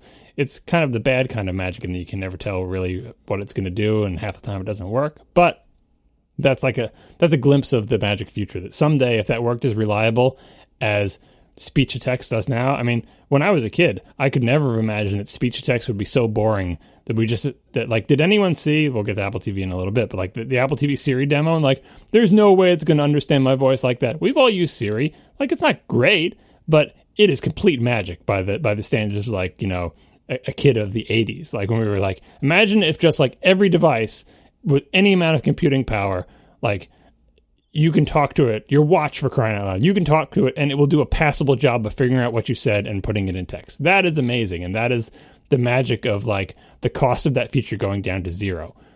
Handwriting recognition should also get to that stage eventually. People who use the Microsoft products may say it's already there because they have this thing where it will let you write in your own little chicken scratch handwriting, but under the covers translate it into text, but leave your chicken scratch there so that it knows what you wrote so you can full text search for it. Like that's already happening on the Microsoft side. I feel like that is flakier than speech to text is on most platforms these days, but it's close. I think we're at the cusp. So again, maybe 3 revisions from now, the new version of the Notes application in are they still going to call it iOS? I got to think of what the new name is going to be. Yeah, I guess so. In iOS version 13 or 14 is like, and the new version of the Notes application lets you write with the Apple Mini Pencil, and it will also do full text search, and they'll do a demo of it, and it will be like Microsoft did that 5 years ago. What are you doing, Apple? But everyone will love it because it will be all white. So that's another thing to quickly point out here. Normally the people who are not Apple fans, people who are really fans of other platforms, whether it's Windows or Android or both, let's face it, nobody uses Linux anymore. Usually every Apple event, there's like a couple of things where those people get really mad about because Apple did something that, they copied someone else or they did something that other people have done before. Maybe that's just because there's so many things announced here, but this event seems like there was a higher than normal percentage of those things. Is that? Well, but all of them the Newton did first. Like it's like, yeah, oh sure, Microsoft Surface did it first, right? But who did it firster? And even the Newton, it's like, well, then what about the grid pad? Like, you just keep going back in time. Everyone's done these things before. We don't care who did it. We care who did it best or did it in a way that was convincing to people. We don't know if this is going to be convincing. Like, people who use a Surface, as we've heard from them, love their Surface, but they're not selling a lot of them. I don't think they're going to sell a lot of these Pros either. But I think because Apple does sell a ton of iOS devices and people do want to use a pencil-like thing with iOS devices, that Apple has the potential to sell more of these silly $100, hopefully that price goes down, pencil things in the next 5 years than Microsoft does. I agree with you, Marco, that a lot of this felt like everything is a remix. And to build on what John just said, we should probably talk about pricing and then move on to some of the other stuff in the keynote. Starting at $800 for 32 gigs. Yay, 32 gigs. $950 for 128. And interestingly, the only option for Wi-Fi plus cellular is the $1,080 128 gig iPad. I thought that somewhat surprising because for all the other iPads, you can get cellular on any size you want. But for this, if you want cellular, you're going whole hog, and that's the end of the meeting. I think my iPad 3 was close to $1,000, like all in. So like I'm looking at these prices. Maybe I'm crazy, but I'm looking at these prices and thinking, you know what? For a 13-inch thing with 13-inch iOS device with 4 gigs of RAM, that doesn't seem crazy to me. Like I feel like I'm getting my money's worth. I'm getting a lot of pixels. I'm getting a lot of power. I'm getting new features that the other devices don't have, and it's quote unquote only $1,000. I would rather have this than an iPad, an MacBook Air 11-inch. I don't know about you guys. Yeah, I mean, it depends. I mean, it's like price-wise, it is expensive. I mean, you're right. Like, if you decked out an iPad before, if you got the max config before of the full-sized iPad, it was always $929. But the fact is, over time, I think the average selling price of iPads, I think, has gone down. I think we even have numbers for that. Oh yeah, they've been dropping the price, but like I'm just saying, like if people offered you, someone came to your house and said, I will either give you a new decked out 11-inch Air or a new decked out iPad Pro. I know you don't want either one of these devices, but which one do you? Like, you're going to get it for free.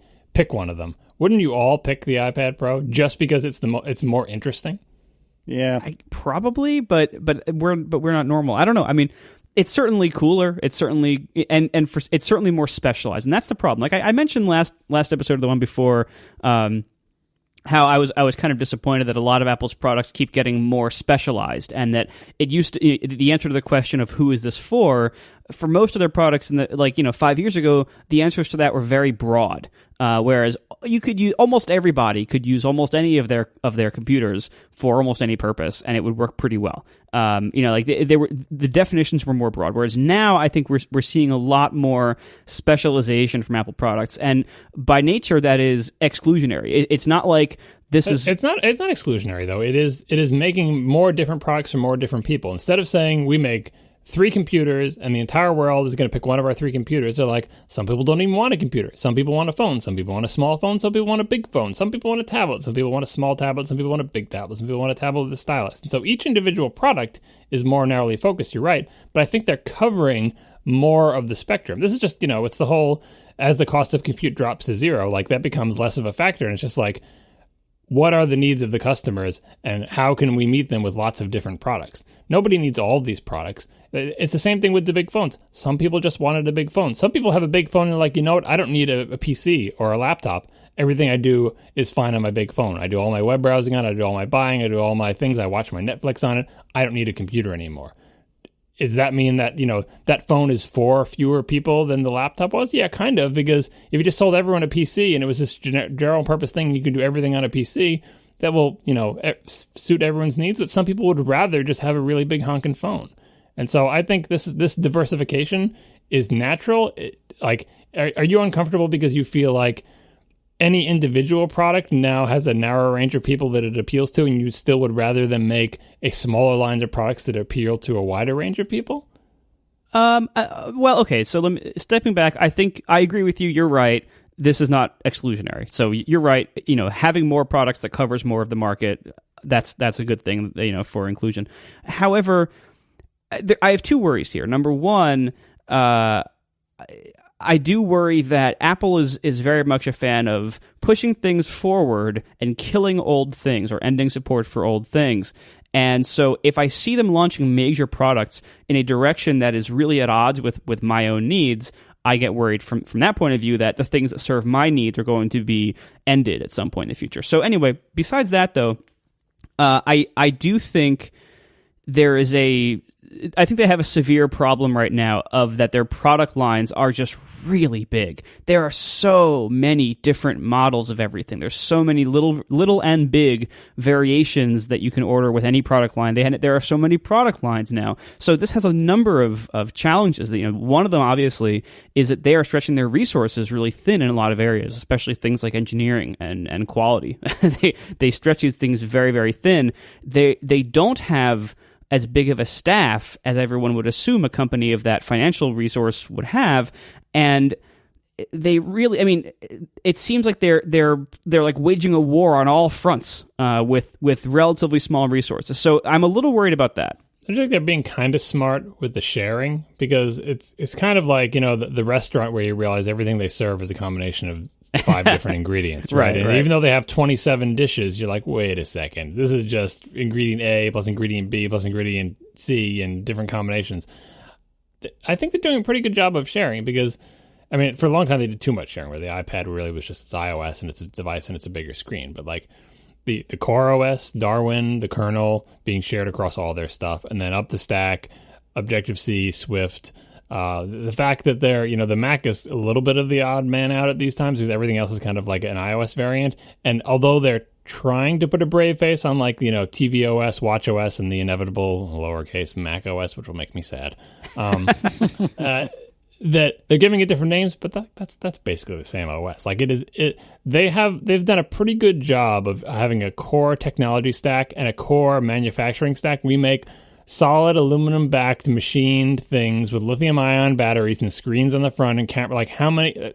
It's like, wait a second. All these devices are just different combinations of the same things in different sizes. And even the Macs are kind of, the Macs were the first ones to be big CNC milled out blocks of aluminum with lithium-ion batteries, and the keyboards and the dome switches are in these, like, in the same keyboard covers, and the same keyboard was on all the laptops, and that same keyboard is on their desktop Macs. And, like, I think they're being, I think it's how they can get away with this. A, being the biggest company in the world and having $1 million bazillion, right? And B, being smart about, like, sort of working on, this is unlike all their services where they don't seem to work in infrastructure.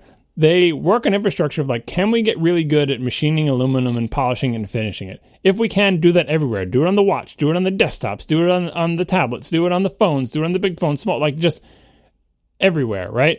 And little cameras and LCD screen technology. Every time they try to get good at something like that, it pays dividends across the entire product line. So I think hardware-wise, they're doing well there. Software-wise, you have a point with, like, the sort of rushing out to get to a platform. All the engineers run over here and concentrate on that, and everything else languishes and gets a little fidgety or whatever. So I'm hoping El Cap is a return to form, and I hope they learn their lesson to try to rein things back in. TV has had a long time to get super crappy without people paying attention to it. I'm hoping this is the time when it's like the stored up, sort of potential energy from all those years when Apple TV got crappier and crappier now is going to come. But it could also be that you're right, that they overextended themselves and the new Apple TV is super flaky and buggy. And it's like, what, we waited all this time for this? So none of us have the device yet and we can't tell. But I think some of your fears are founded, but when I look at their hardware product design, I'm amazed at how much bang they get for their buck in figuring out these few core things and combining this small set of ingredients to make a fairly large variety of products that I think has the potential to appeal to more people. Yeah, I mean, I guess you can look at it, similarly to, like, Google is so good at large engineering projects, especially things involving big data and artificial intelligence type things, that, like, Google seems to have incredibly wide bandwidth and throughput of engineering resources. And so they can solve problems better than almost anybody else, but that are solvable by tons of engineering work. Whereas Apple, it seems like Apple's core competency is in making the hardware, as you said, like all these aluminum and glass things. So, like, Apple can solve, challenges in the market and can be more competitive by throwing massive amounts of this kind of hardware at it. So Apple actually can.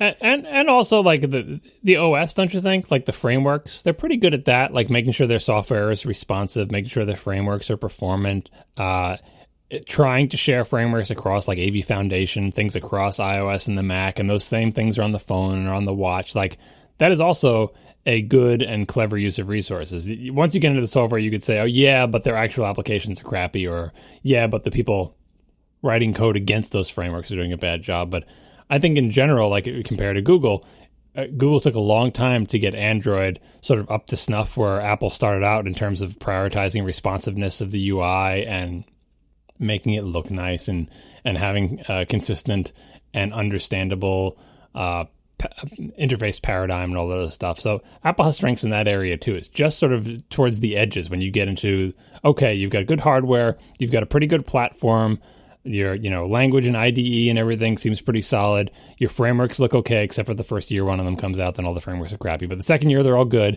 But then what are you writing with? What applications do you write on top of it? And then you're like, well, Apple's apps are kind of crappy and don't get any better.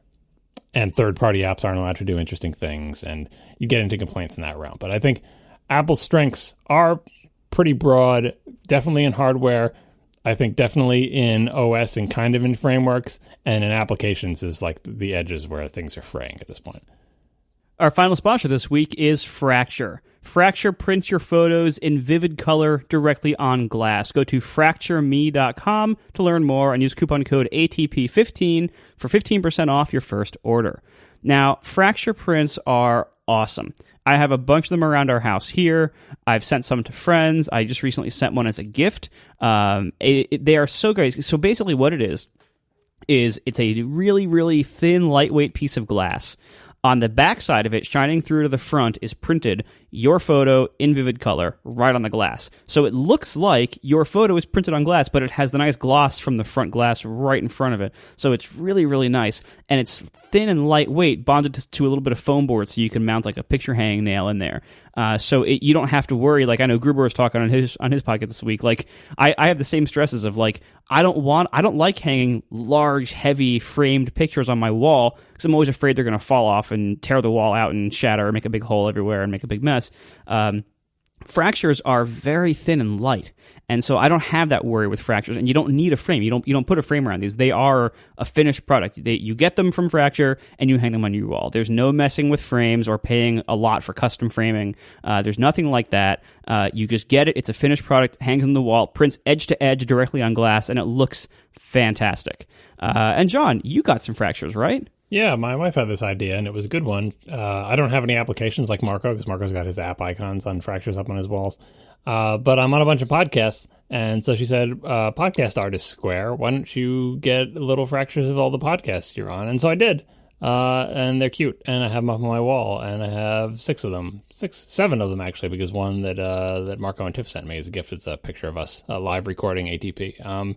So this is, I guess I'm just buying gifts for myself, and I've got pictures of my family on my desk and everything. But the thing you don't think to do is, like Marco's done. If you have like a work room, put pictures of your accomplishments up on the wall. And it's like I would never do it if I had to like make prints of all these, then go to a store and buy frames and hang the frames. The fact that I could just go to a web form, upload a bunch of pictures, click, and know that something would come that I don't need to frame that's ready to hang on the wall. That's what made me actually do this, and it was super easy and it was great. Yeah, Fracture, it is so good. We always get compliments on the Fracture prints we have on our wall. Anybody who comes into my office always says something, oh, are those the Fractures? Or what are those? They look great. Everyone loves these things. Check them out. Get your pictures out of the Instagram feed, out of the Facebook feed. Get them actually printed on a real physical object. You will love it. And give it as a gift. I just gave one as a gift. People love these things. It's great.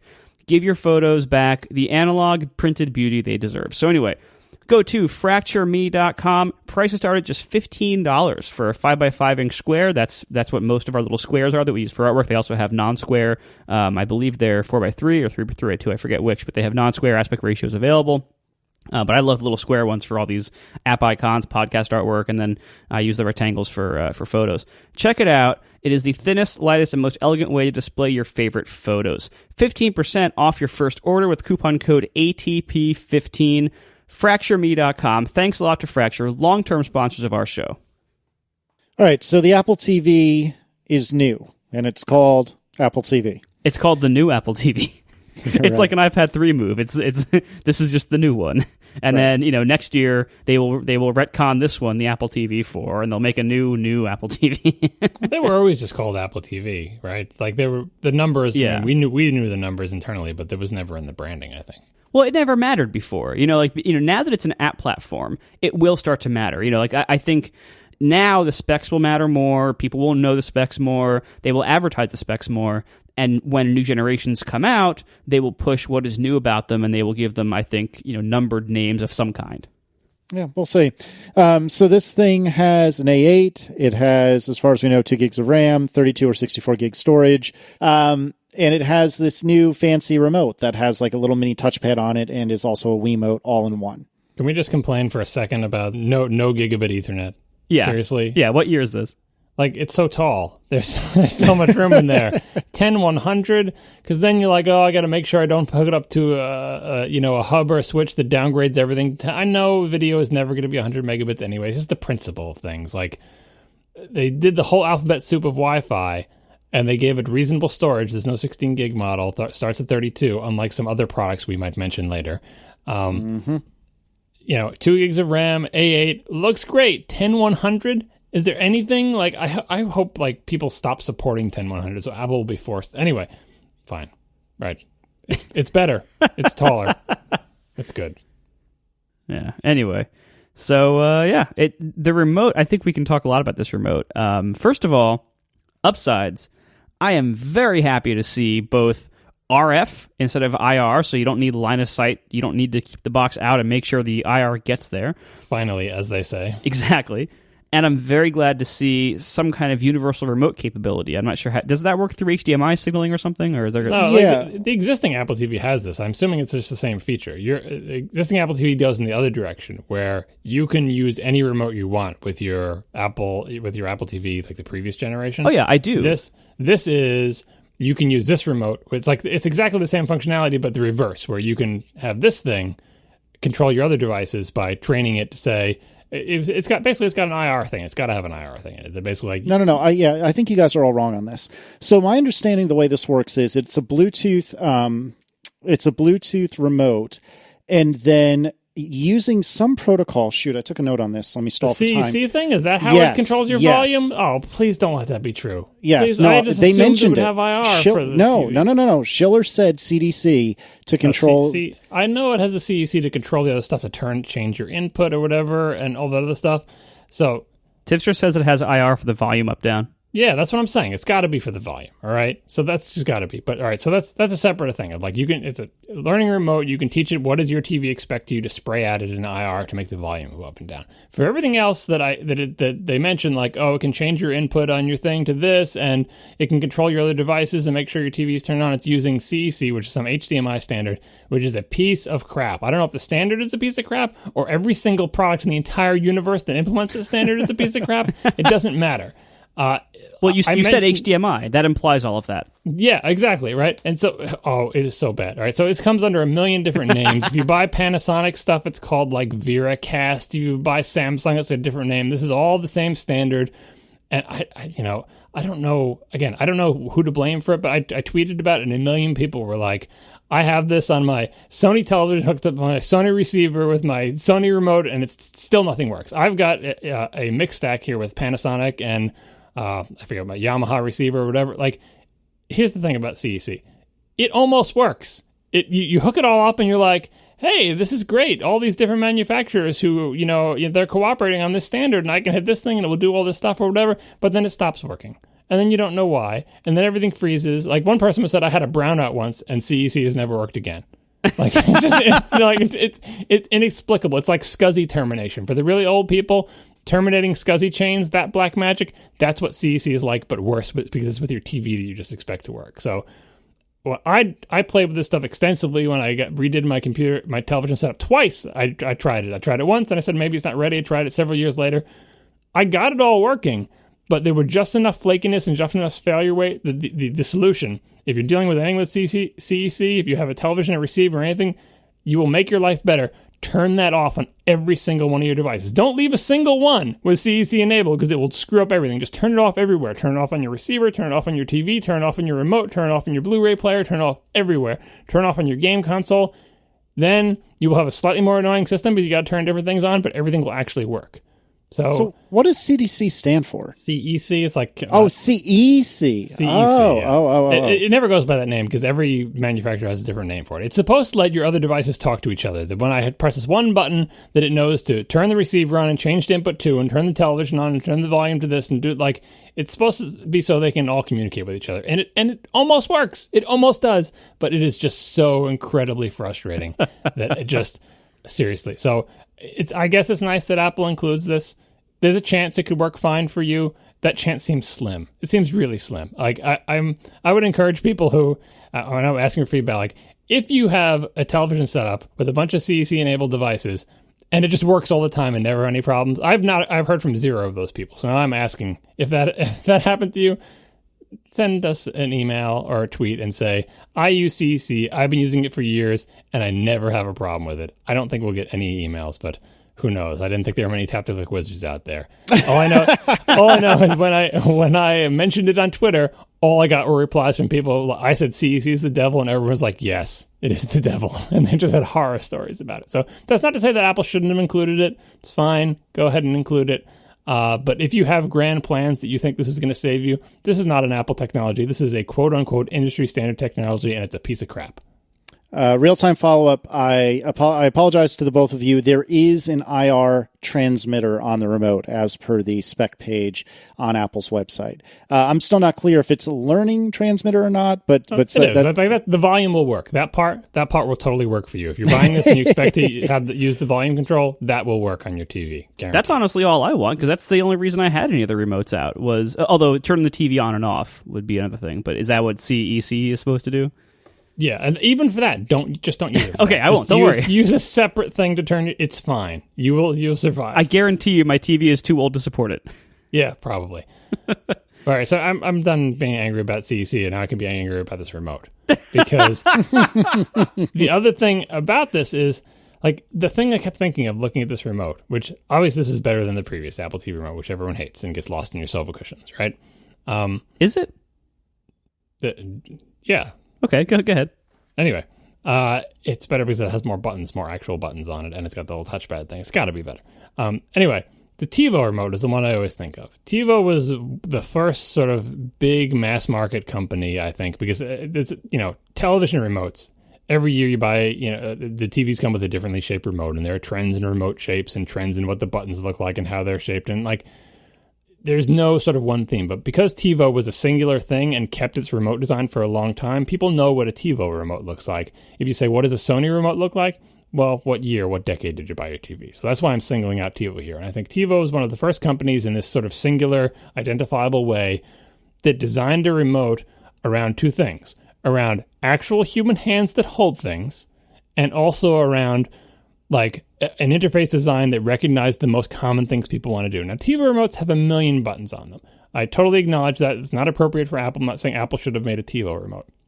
But the things that the TiVo remote got right is, like I said, they made a shape that is not shaped like a rectangular solid or like a piece of art or like something. It is shaped like something that is meant to be held in your hand. It's meant to be easily scooped up off a hard surface or a couch and meant to be held comfortably in your hand. It's shaped kind of like, if you don't know what a TiVo remote looks like, it looks kind of like a bone. It's like two bulbous ends with a thin thing in the middle.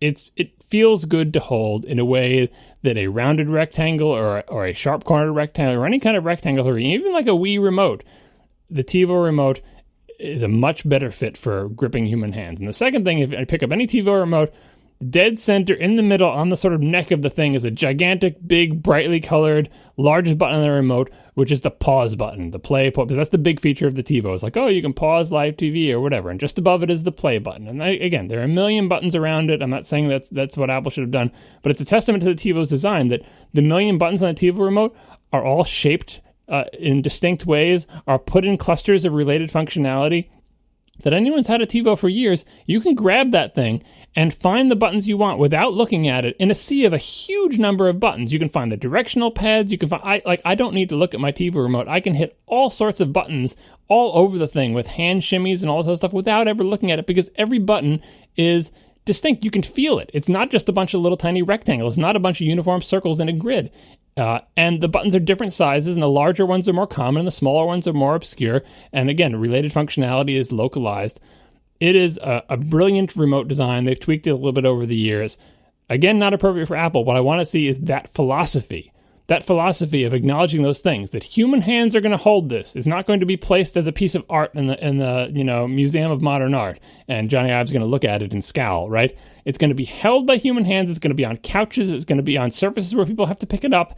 And some functions are more common than others. So every single button shouldn't be the same size. Related functions should be grouped together. And it should basically, work more like people expect it to and less like a designer wants it to look. This looks like still too much form over function, not enough function dictating form. Still better than the little tiny silver thing with the stupid little directional circle that you can never tell which direction you're putting. And I like the touch thing, and voice is the ultimate thing. We don't have to hit buttons at all, and I agree with all of that. But this is, in the grand scheme of remote design, this is not a great remote design. I kind of like the old one, honestly, but this looks fine. I'm looking forward to trying it. I kind of miss with the old one that there was like the big center button, like you could just pick it up without looking at it and you could operate everything without ever looking. This, I think, is going to take some getting used to, because like the play pause is like this. It's shaped just like all the other buttons, and I don't know. But I think it'll use it. I think the idea is that you can get away with using the swipey stuff. And by the way, I put some of the notes in the thing, but if you looked at the little guide of like the Apple Television Human Interface Guidelines, they show an animation, not with fingers, but with dots, showing the things you can do, and they say, swipe. Fine, I know what a swipe is. You swipe across the little touchpad, right? Then they show both a click and a tap, which are supposedly distinct things. And how the hell are they distinct? How is a click different? There's no button, right? I don't understand this. Who knows? Like, the click is more intentional. It's like, do you press harder? Do you have to bend the remote in half? Is it the force you strike it with? Are there 4 sensors in it? I have no idea. But I mean, is this not tap to click all over again? There's a click and then there's a tap, and they're 2 different things. I don't understand. I mean, we haven't touched this device, so we can't tell. So I can't tell whether this is good or bad. But anyway, I like the idea that I can pretend that the buttons don't exist. But even if you just pretend the buttons don't exist, I think this thing is too low profile, too thin, and too small to be comfortable to hold. That's why, like, they sell those wooden holsters for the old Apple TV remote, for people to turn into something that's large enough that A, doesn't get lost, and B, feels good in your hand. Yeah, I don't know. We'll see. Now, I was just looking at the Apple website, the specs site, and it says in the box for the new Apple TV, Siri remote, power cord, lightning to USB cable. Is that going to be the same one we always have? And if so, that's ever so slightly presumptuous, because the only USB on this is USB-C. So is that a lightning to USB-C cable? Or is that just a regular lightning to USB cable? Yeah, because presumably it's to charge the battery, right? It's to charge the remote, I would imagine. And so it seems a little weird to me that they would include a cable that you can't plug into the device in order to charge the remote you need for the device. It's also, I think it's kind of funny, honestly, that this is the second Apple device to have a USB-C port. That's a good point, actually. I didn't think about that. It seems appropriate, because it's kind of like the first device to be totally redesigned in the USB-C era, discounting iOS devices, which I guess are sticking with Lightning. I guess, but yeah, that's a good point, Casey. I don't know. I think the whole thing, charging through Lightning, that should be fine. It does seem to have, based on, what did they say? Like, oh yeah, it said like providing months of battery life. Now, the old Apple TV remote seemed to provide years of battery life, to the point where I think I buy a new Apple TV. I think I've only had to replace the battery in an Apple TV remote, I think, twice, and I've been using Apple TVs since the first one. I've never had to replace mine because I don't use it. There you go. So, this is going to have an interesting problem where it's going to be, hopefully it'll warn you ahead of time when it's running low. It's a good battery life of, quote, months, that you will generally never have to charge it, except one night when it dies. Yeah, but it's such a small battery, it'll charge so fast. It's like kind of like the Pencil, where they're like 15 seconds of charging gives 30 minutes of use. Like, that's the advantage of small batteries. And because it's Bluetooth, it will be able to tell the thing, hey, your remote is low, and you'll plug it in for a half an hour, and you'll be good to go for like another month or something. So I think it'll be fine. And by that rationale, the new iPhone should charge really fast. Oh goodness, we're not getting there yet. All right, let's talk about Siri on the TV, because apparently, John, you wanted to talk about that. Yeah, that I like everything like that demos well, especially when you don't actually do a demo, but you just so can movies. Like, show me all the James Bond movies, only the ones with Sean Connery, blah, blah, blah. Although if you say only, it might not work. You might have to say just, and it becomes like a text adventure. And anyway, anything is better than trying to enter text with a remote control. We all agree on that. So I think there's a lot of leeway for people to struggle with Siri before it becomes as painful as trying to type things into a search box. So this is what we all wanted. If it works as designed, like you've all tried the Amazon Fire, I think. Well, Marco has one, and I don't know if Casey's tried it, but like, put a microphone in the remote, let me speak some stuff. When it works, it's useful. When it doesn't, it's kind of annoying. But again, there is a long gap before. Is this more annoying than trying to type things on a keyboard, especially if that keyboard is not QWERTY, but is in alphabetical order on the screen or something crazy like that? I really hope it works like they show it working. But someone tweeted a joke, which it was a joke, but it shows like the immediate limits you run into. Show me with the shopping thing. Show me all the headphones that Marco likes, but only the ones that are under $800. They don't know who Marco is. They should. He's in your contacts. Can you figure it's a human would be able to do it, but Siri can't. And so that's unfair. Obviously, Siri's not artificial intelligence. But once you can talk to something and start being conversational with it, as soon as you hit those limits, and we all know the limits are there, as soon as you hit them, it breaks the illusion and it becomes a little bit frustrating. But hopefully the benefits of never having to use an on-screen keyboard to do stuff far outweigh the downsides of bumping into the invisible walls that constitute the current limits of AI. Yeah, and what impressed me a lot about Siri was that, especially in the Apple TV demos they did, it seemed to do better with context than it's ever done before. And I know one of the features of Siri, pretty much since launch, was, we understand context and it's conversational. But like you were saying, show me an action movie. Show me the James Bond movies. No, show me the James Bond movies with Sean Connery. And I'm actually misstating this. It's not show me the James Bond movies each time. So, okay, show me James Bond movies. No, show me the ones with Sean Connery. And so that context is kept, and it looked impressive. Now, we'll see how it actually works. But in principle, it certainly demoed really well. And I'm looking forward to trying it if I end up getting one of these, which, knowing me, I probably will. I worry that it will work well for programmers who think procedurally, who think of it as like a series of filter operations. But if you give it to a regular person, you see little kids do it with Siri all the time, like on your phone, they just start talking to it like a person.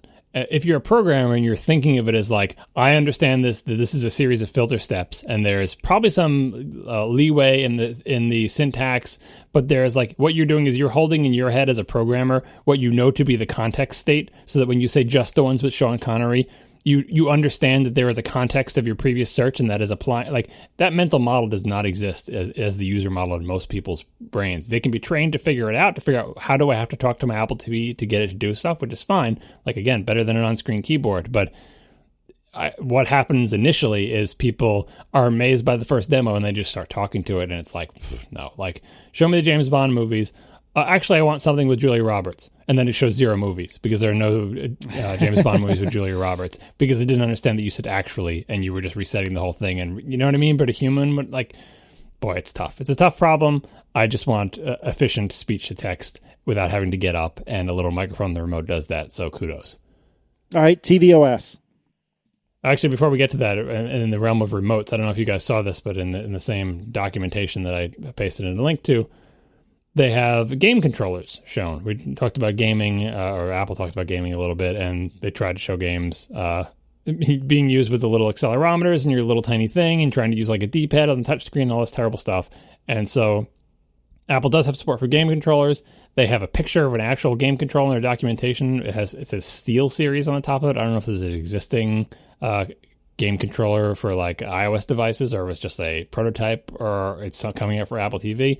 But Apple defines the buttons and controls that should be on a game controller. Again, this may not be new because I haven't been kept up with, like, they might have already defined this for iOS. But anyway, this is the definition for Apple TV, possibly also the old definition for iOS. But this is the first time I've seen the documentation. It defines 2 shoulder pads, 2 triggers, a D-pad, 2 thumbsticks, a menu button, and 4 face buttons, A, B, and X, Y, which are in the mirror image arrangement of the SNES, which I think is weird. Why not just go with the exact arrangement of the SNES? Anyway, and then they give you the expected behaviors they want them to do, where they're like, B goes back in the menu system, A activates an item, the shoulder buttons, like if you're using them in an app, like left shoulder navigates left, navigates right, and then expected behavior in a game varies for all these things. But anyway, this shows a little bit of gaming ambitions. It's like, we're going to define a controller interface and a set of buttons, and it's kind of up to the controller people how they want to arrange the buttons. They can put those 4 buttons anywhere they wanted. They can put the thumbsticks anywhere they want or whatever. But at least they're in-game console style saying, trying to say anyway, you should have 4 face buttons. They should be A, B, and X, and Y, and here's the expected behavior. So if someone gets one game and when they're going through the menu system, to go into the next menu in your game, they hit A, and to go back, they hit B, but then if another game person does it reverse, it drives you crazy. So I'm happy to see them trying to pin down the user. Every console does this. Like on PlayStation or whatever, X is the button to go in, and like on Nintendo, B is the button to go back in the menu. So like every game console has to do this. Otherwise, you will just get very frustrated trying to use a game because your muscle memory, even just navigating the menus or whatever, or find like what's probably the jump button and what's probably the fire button, right? For genres of games or anything. I think of the menus because every game has menus, and it's the most frustrating if some game reverses the this button goes deeper into the menus, this button goes back in the menus. So that doesn't, there was some rumors about like Apple TV taking on game consoles or whatever. People got their fun trying to write those stories beforehand. That was not how Apple TV was presented. That is not what Apple TV is. Never was going to be that. That's fine. What it is going to be is a way to play iOS-style games from your couch if the game developers can figure out some way to make the game work without touch controls. And that, I think, is the biggest challenge. And that gets back to the remote, and that gets back to the controllers, and that gets back to universal applications where you can write a single game and have it work on the iPhone, the iPad, and on the Apple TV. Again, if you can figure out some way to control the thing without letting people touch your screen, because on the television, they can't touch the screen, or if they do, nothing will actually happen except I'll get angry. So I don't want to delay the tvOS discussion, but like, I think gaming is the part of this that I'm more interested in. What do you think about playing games on this? They did the multiplayer Cross Your Road demo, and people seemed excited about that, but what do you think the prospects of this as a platform for buying and playing games?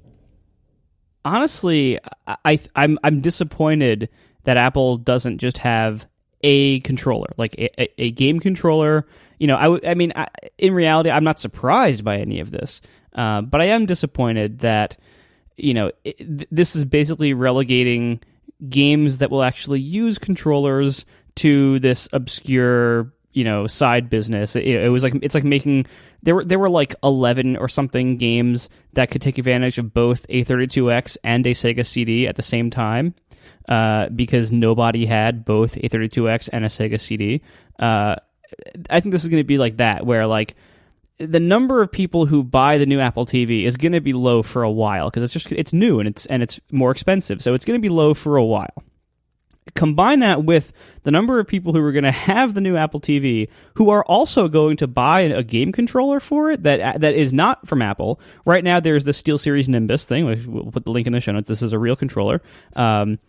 So, you know, they have this thing. There's no price listed. It's you can like pre-order it or something, or, you know, let me know when it's ready. That kind of thing. It's probably going to be like $30 or $40, I would assume. Maybe more. Who knows?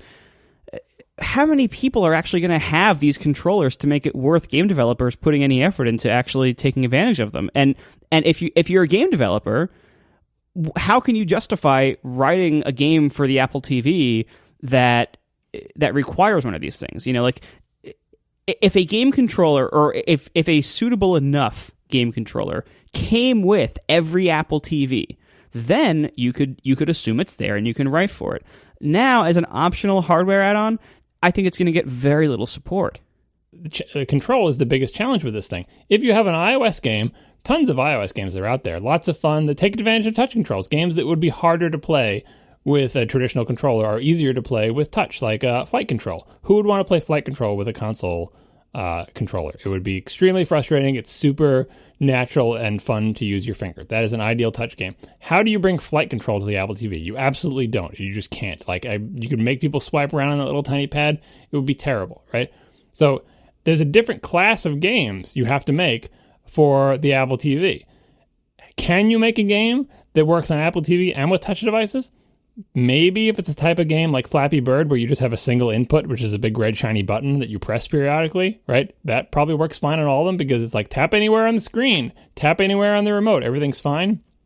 But once you start getting even a little bit complicated, like even like Alto, it has enough complicated stuff in it that I don't know if you can play Alto with that. I suppose you can if you start using the accelerometers, but coming up with one good control stream is hard enough. Coming up with two good control schemes for a single game that someone buys once as on multiple platforms seems like a tall order. So I have to think that either if you're lucky enough to have a game that has a dead simple interface, like Cross Your Road, it just makes the cut, where it's like tap and a couple of swipes, fine, you're good. Then you can get away with it. If you have a more complicated control scheme, you can go Apple TV only, but then you have to make sure it's playable with the remote, which is probably not a great experience. And like Marco said, is anyone going to make a game that is just terrible to play with the remote, but it's really meant to be played with a controller that no one's going to own? Maybe if it's shovelware, I guess. Maybe it's like a shovelware port. Like everyone's like, you know, when is the inevitable port of Thomas Was Alone? But I think Thomas Was Alone would actually be kind of okay with the little controller, because it's just kind of like 4 directions and a jump. Anyway, the remote, in addition to being what I think is a not very good remote, is a terrible video game controller. It'll be fine for taps and swipes, but for everything else, I don't know. Well, and this is why, like, and you know, again, none of this is really that big of a surprise, but I think going into this, a lot of people were saying, oh yeah, well, Apple's going to make a big deal with games here, and this is going to be a big game story, and you know, again, unless it shipped with a decent gaming controller, that was never going to be the case, and I think we all knew Apple was not going to do that, and ultimately, then I don't see this being a major game story. I think most games are going to be better on the iPhone and iPad than they're going to be on this TV because there is no standard. Well, most iOS games will. Well, you're thinking it was iOS games, right? Games that work well with touch interfaces. Obviously, they'll be better with touch interfaces. Yeah. Oh, yeah. No, but I'm saying like most games that will actually be made for this, you know, because I don't see a lot of games being made for it that will actually, like, you know, games that will do well with a D-pad or with button. Like,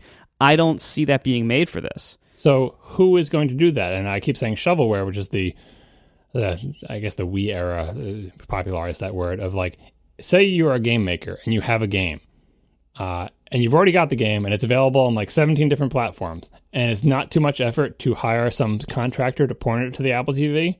Nah, why not? Like, you have to just do the math. You're like, the game already exists. It's already done. It's already QA'd.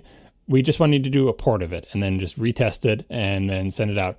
And it's a popular game, and it's like a popular franchise, and it's a well-known name or whatever.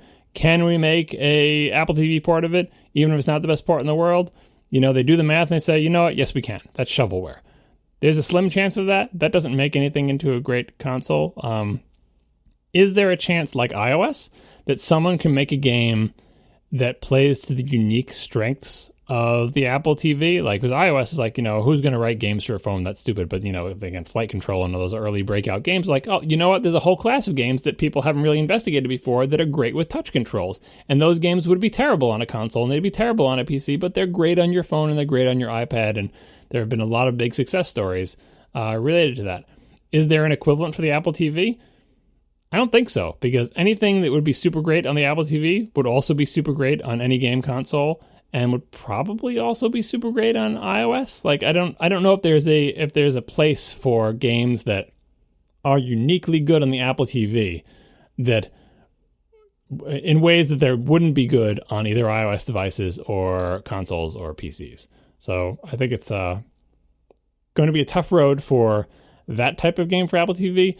The open question I think I have is, will iOS games, which you know are super popular, and iOS, the breakout iOS games make a lot of money, and one of the biggest selling categories of software for in the App Store are games, will that translate to Apple TV? Will enough of those games be portable enough to the Apple TV and be ported to the Apple TV to make Apple TV as successful a game platform as phones and iPads are? And I think there's a chance of that. Maybe not as successful, but, like, you know, proportion wise, obviously they'll sell far fewer Apple TVs than they'll ever sell iPhones, right? But proportion wise, will most people who get an Apple TV buy and download a couple of $1 or $2 games? I kind of think they will. And like Crossy Road was the perfect game to demo because that'll be fine on the TV, and multiplayer will be fun.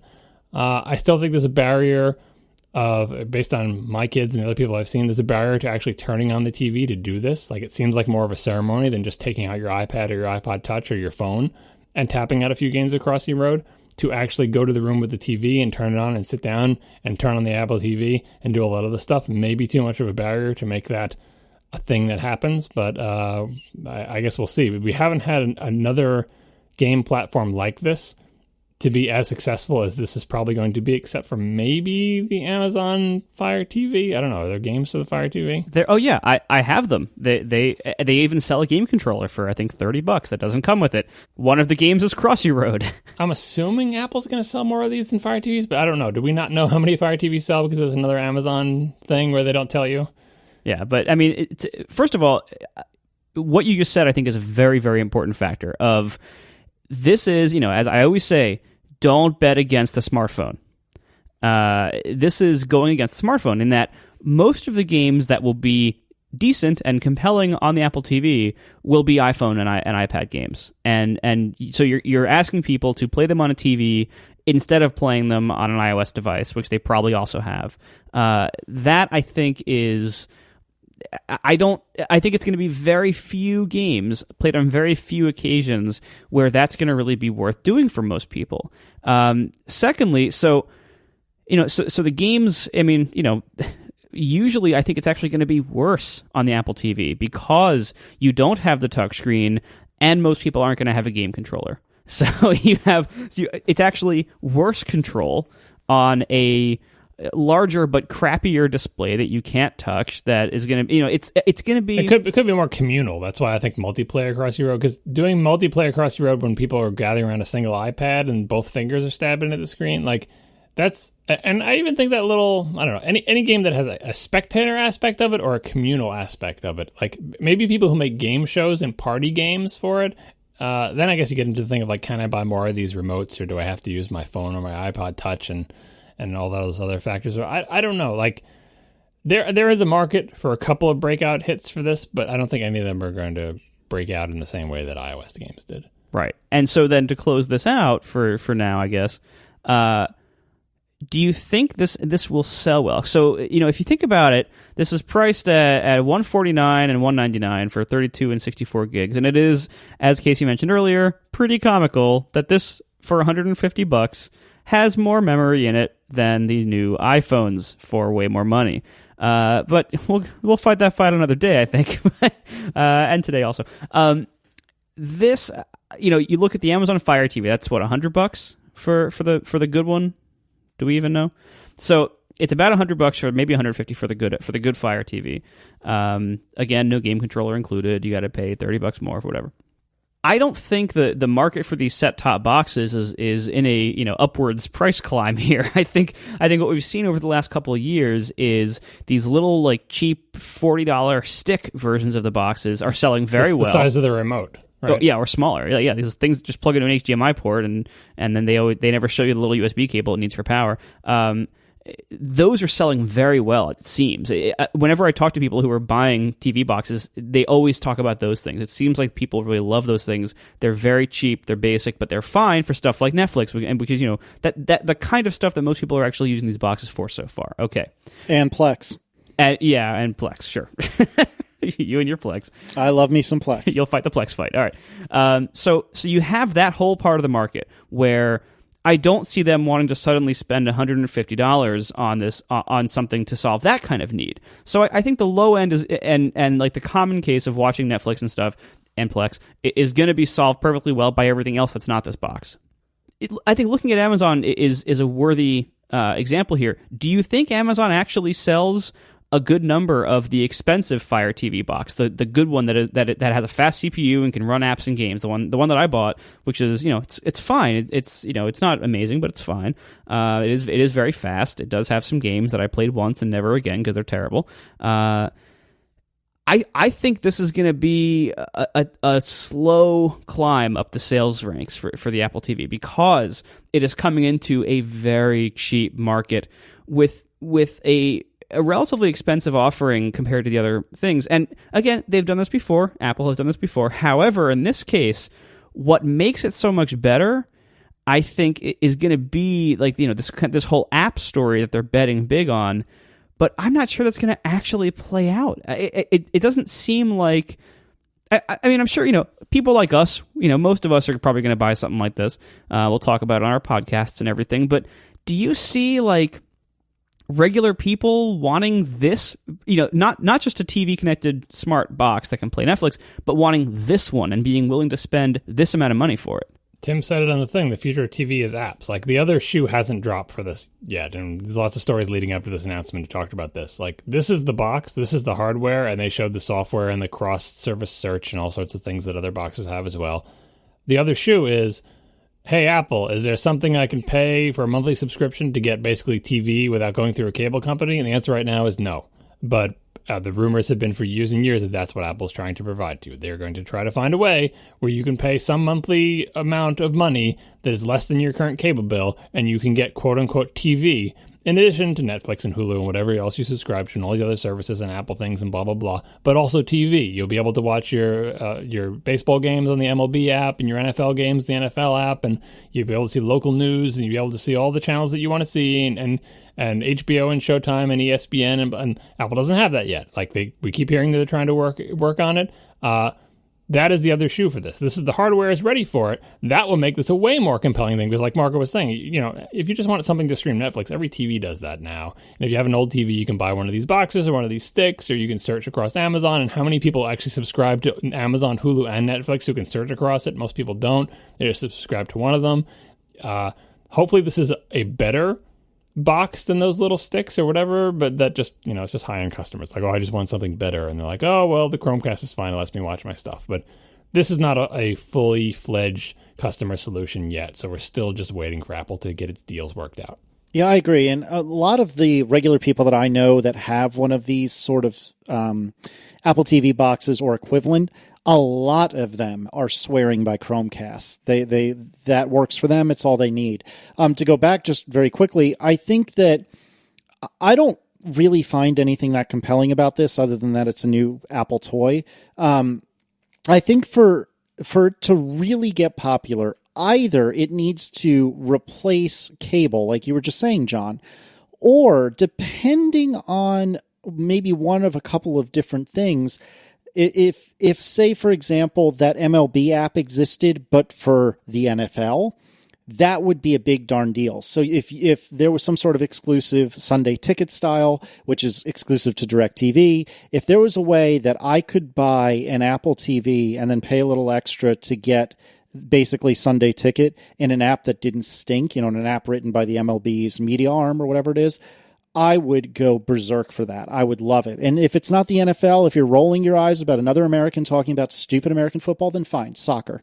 Or fine, F1. And there might be F1, some fancy F1 app on this thing. Who knows? But having something hugely popular, and I'm concentrating on sports, but isn't exclusively sports, but having something like that, I think would really drive a lot of adoption. But without either the TV service being replaced by the Apple TV or something that I care or, you care really, really strongly about being on the Apple TV and a really, really great experience like that MLB app looked like, I don't see huge adoption. Not yet, anyway. Yeah, if you're just augmenting your existing TV, or you're like a weirdo cord cutter who thinks they can get along without "quote unquote" real TV, then you're still in like in the small category. You're never going to get the mass market until you can fully replace TV for those people.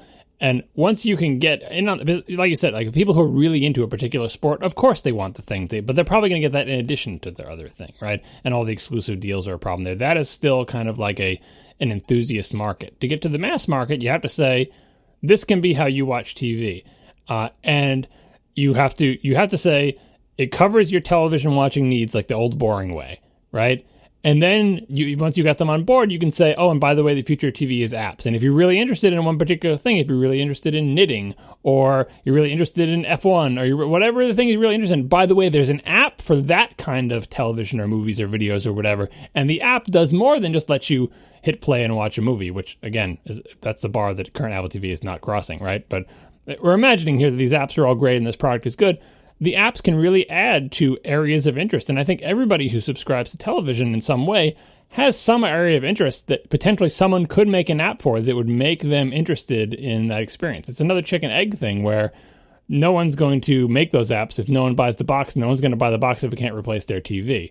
And this can't replace their TV because Apple hasn't done the deals and blah, blah, blah. So really, it's still just an augmenter's box. And what we're all hoping is that this is a better augmenter's box than the existing crappy Apple TV or than any of the other things. But for regular people, like I said, if they're just like, well, Chromecast can watch YouTube and it can watch Netflix and it's fine. And like I said, every single modern TV can all do Netflix already and probably Amazon Video. Like, why do I need a box? My television does that natively and it probably does it fine, even though it's really slow and hinky and takes a long time to launch. You're never going to convince them that this is better because it launches faster and as smoothly. Really, for this to work, like Tim said, the future of TV really needs to be apps. And you can start with the early adopters and the enthusiasts. You can start with the people who I found this kind of hilarious, but also I totally understood it. Like the people who really do want to watch 2 baseball games at once. I understand those people. I know they're out there. They're like, how can you watch 2 base? It's a thing that happens. I've seen it happen. I mean, talking about my kids, I think I got a picture of this most recently. My son was sitting on the couch watching, air quotes, television, playing his Nintendo DS with a YouTube movie playing on his iPad with a headphone from his iPad going into his ear. And I was like, can I turn the TV off? He's like, no, I'm watching that. I'm like, you're watching it, you're playing Pokemon on your DS, and you're also watching a YouTube video, but you're really just listening to it. No, it wasn't even a YouTube video. He was playing music. And there was a video playing. Anyway, he would love to watch 2 baseball games at once. That's nothing. Oh, hey, well, every college football season, at one point or another, there'll be enough games on simultaneously that I will typically have 2 televisions and 1 or 2 computers all in my family room, so I can bounce my eyes between all the different games all at once. Also, I can hear Marco rolling his eyes. See, baseball, nothing happens for such a long time that is really not. You can just I'll pay attention to this game, and then I'll pay attention to that game, and you didn't miss anything. You just missed a couple of butt scratches over there, so you have time to time slice it. But in a fast pace, can you watch 2 basketball games at the same time? I don't think you can, but I'm sure people do. I'm sure people can. Yeah. All right, let's talk about tvOS because we still have some iPhone to talk about. At the rate we're going to be longer than the damn Goodfellas podcast. There's a TVJS framework. I have not looked into any of this, so seeing this in the show notes is the first news I had. There's a way for you to do, if you don't want to write a full-fledged app. Say you're someone who's got a bunch of video, you are the knitting channel, right? And I got a bunch of knitting videos, and I've got them organized into categories, and I've got shows, and I've got tutorials and stuff. And I want to be on Apple TV. I want people to be able to launch it, but I don't know how to write an app, and I don't know how to want to hire iOS developers. And really, all it is just a bunch of categorized bins of video that you can start playing, right? How can I get that up and running as fast as possible? I don't know much about this because I've just looked at the pages briefly, but it seems like they have a way to do that with web technologies, with HTML5 video and JavaScript to slap something together with web-style technologies to give you an application that has a bunch of thumbnails of video with player controls. I mean, we've all seen this. We've all seen HTML5 video players.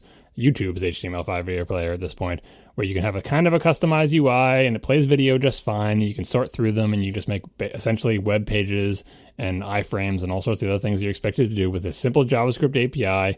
And I think it's a good way to make the barrier to entry for people who have a bunch of video and want to make it available in an app on the Apple TV quickly and easily. Seems like a reasonably good idea. I hope it's not terrible because we've all seen terrible HTML5 video players and longed for actual native controls for video. But I'm guessing that because the problem domain is small, bunch of thumbnails of videos that you play, I think it should probably be fine. But anyway, this is after reading 3 sentences on the web pages. If I'm entirely wrong about what TVJS and TVML kit are, I'm sure we'll find out and follow up. All right, and tell us about local storage. Oh, yeah, there's the other snippets I just pulled out of that thing. There is no persistent local storage for apps on Apple TV. This means that every app developed for the new Apple TV must be able to store data in iCloud. That is a direct quote from Apple's documentation. No persistent local storage. So it's great that they have 32 and 64 gig models. If you write an app, you can't use any of that. I mean, you can, incidentally, in the course of running, but there is no persistent local storage. Say you got a bunch of files and you want to download them and store them on the Apple TV. You can't. You can put them in iCloud. Well, no, wait. You can download them, but it's all considered temporary purgeable files so that you can download them. Yeah, you can download them, but next time you launch, they might be gone. Right. It's non-persistent. It's it's it's going to download stuff. It's going to put it on the storage, but that's not, you can't have any guarantee that's going to be there next time you run. You can't store stuff there. So it is just there temporarily, and presumably if something more important having to do with actual video watching comes along, it will wipe all your crap and it will be gone the next time you're launched. So, you can't save documents there, for example. So if you're thinking of making an Apple TV app that, I don't know, it's like a drawing program that lets you draw with a magic wand with the remote, you can't save the user's drawings on the Apple TV because next time you launch, they could all be gone. You must use iCloud, which shows that I guess they need all that storage for those high-definition screensavers, right? They can put stuff on there permanently, but your apps can't. And the second thing, and speaking of storage constraints, the maximum size of an Apple TV app, as in the size of the app bundle itself, like that you download from the store, is 200 megabytes. Anything beyond this size needs to be packaged and loaded using on-demand resources. We talked about at WWDC shows about app thinning, which will help make your app smaller, and on-demand resources, where you don't ship the resources with the app, it downloads them on demand. I'm not sure how the on-demand resources, I didn't read into this. The on-demand resources in iOS, it's like you get your app from the App Store and it's small, and when it needs stuff, it downloads it, but then it keeps it, right? Do you know if on-demand resources are purgeable, Marco? I don't know. I haven't looked. I would guess they probably are, but either way, it sounds like they probably are for the Apple TV. To my recollection, they were on any platform. Like, yeah, you download it on demand, but again, the same deal. Like, maybe something will come through and clean them up, so the next time you launch, you'll need to download them on demand again. But anyway, this is pretty constraining, which means no one, like, you're not going to have the equivalent of single app. Remember the single app ebooks on the early days of iOS, where it's like a single book would be an app for 99 cents? No one is going to be able to sell Apple TV apps that are like 3 hours of video. You just download it, and it's like, no, that's not going to happen, because it's got to be 200 megs. And they'll probably reject you if you try to do that anyway for other reasons. So for games, that basically means all that on-demand stuff that they showed you, that's like mandatory for games, unless you have something like Crossy Road. I don't even think Crossy Road's probably fixed under 200 megs. I don't know. Maybe it does. It's no textures in it. It's just flat shaded, I think.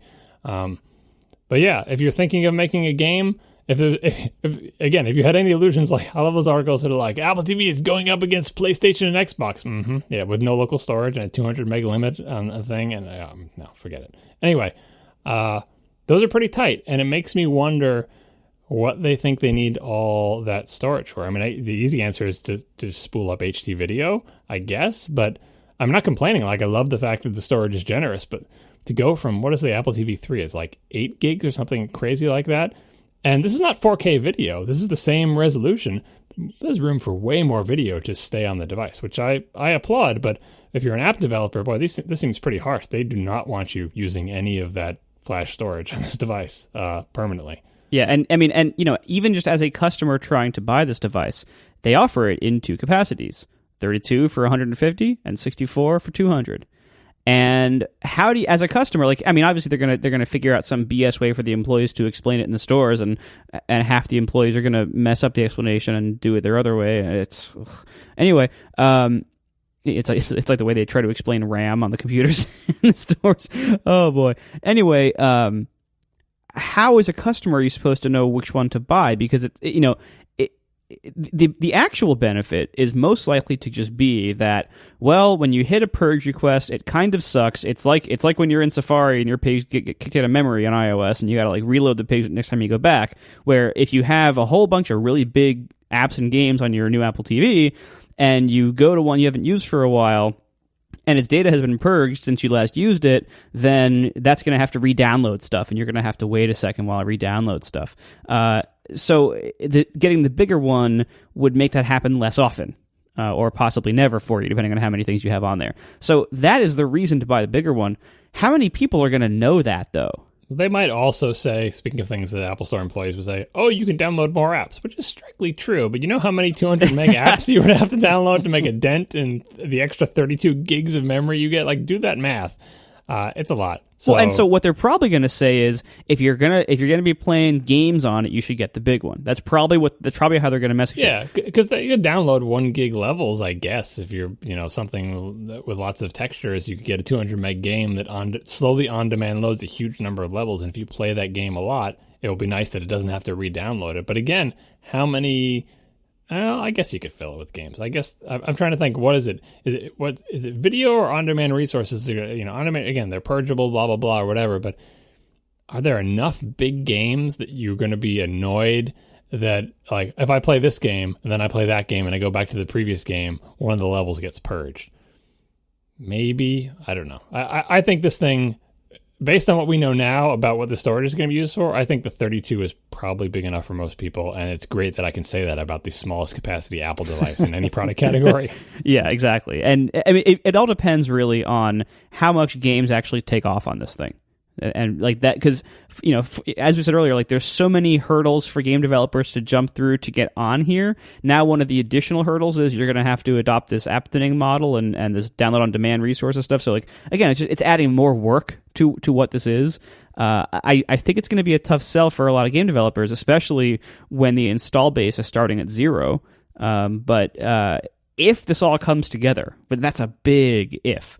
But if this all comes together to the point where they sell enough of these things and that apps are compelling enough and good enough and useful enough on them that there can be a vibrant app market. And that's a huge if. But if that happens and there is a vibrant app market that forms in those conditions, then this will be really cool. Because I do like the idea of TV becoming appified. I think the way Tim presented it on this is why we are going this way. I think, you can look at it partly and say, well, that's BS because they couldn't make content deals in time. But I think they honestly do believe that. I think that really is where they think this should go and where they think it is going. And that's right. Well, the content deals would be the same thing, though, wouldn't they? Like, content deals would just be more apps, right? Presumably, yeah. Because it seems like who knows what they're planning with some kind of TV plan, or whether it's just getting a bunch of apps on here. Regardless, they now have the groundwork laid for it to go either way. So they have the most options open.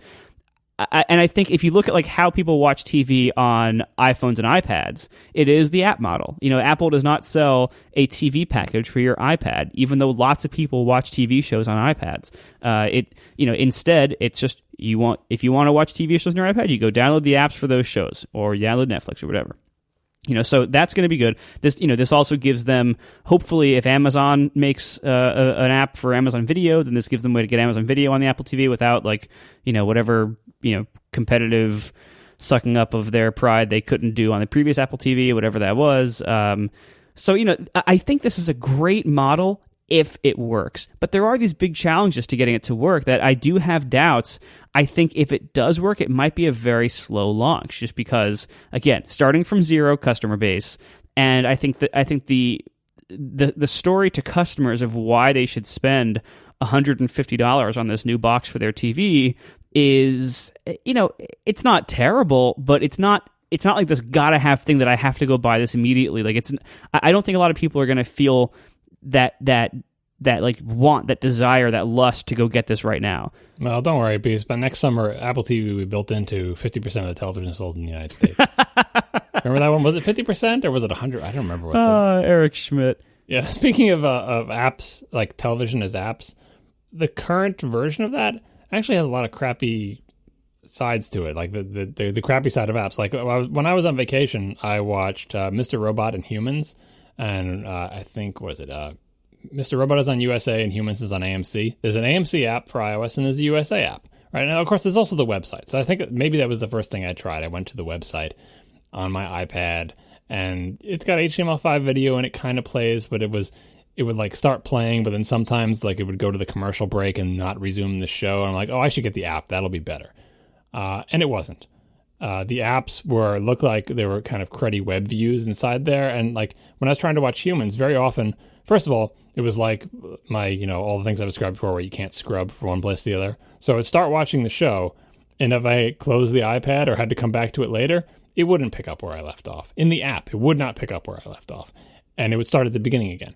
And so I'd have to try to move the scrubber to the part where I went, but if I scrubbed past one of the little dots that indicated a mandatory commercial break, it would move the scrubber back and replay that same ad.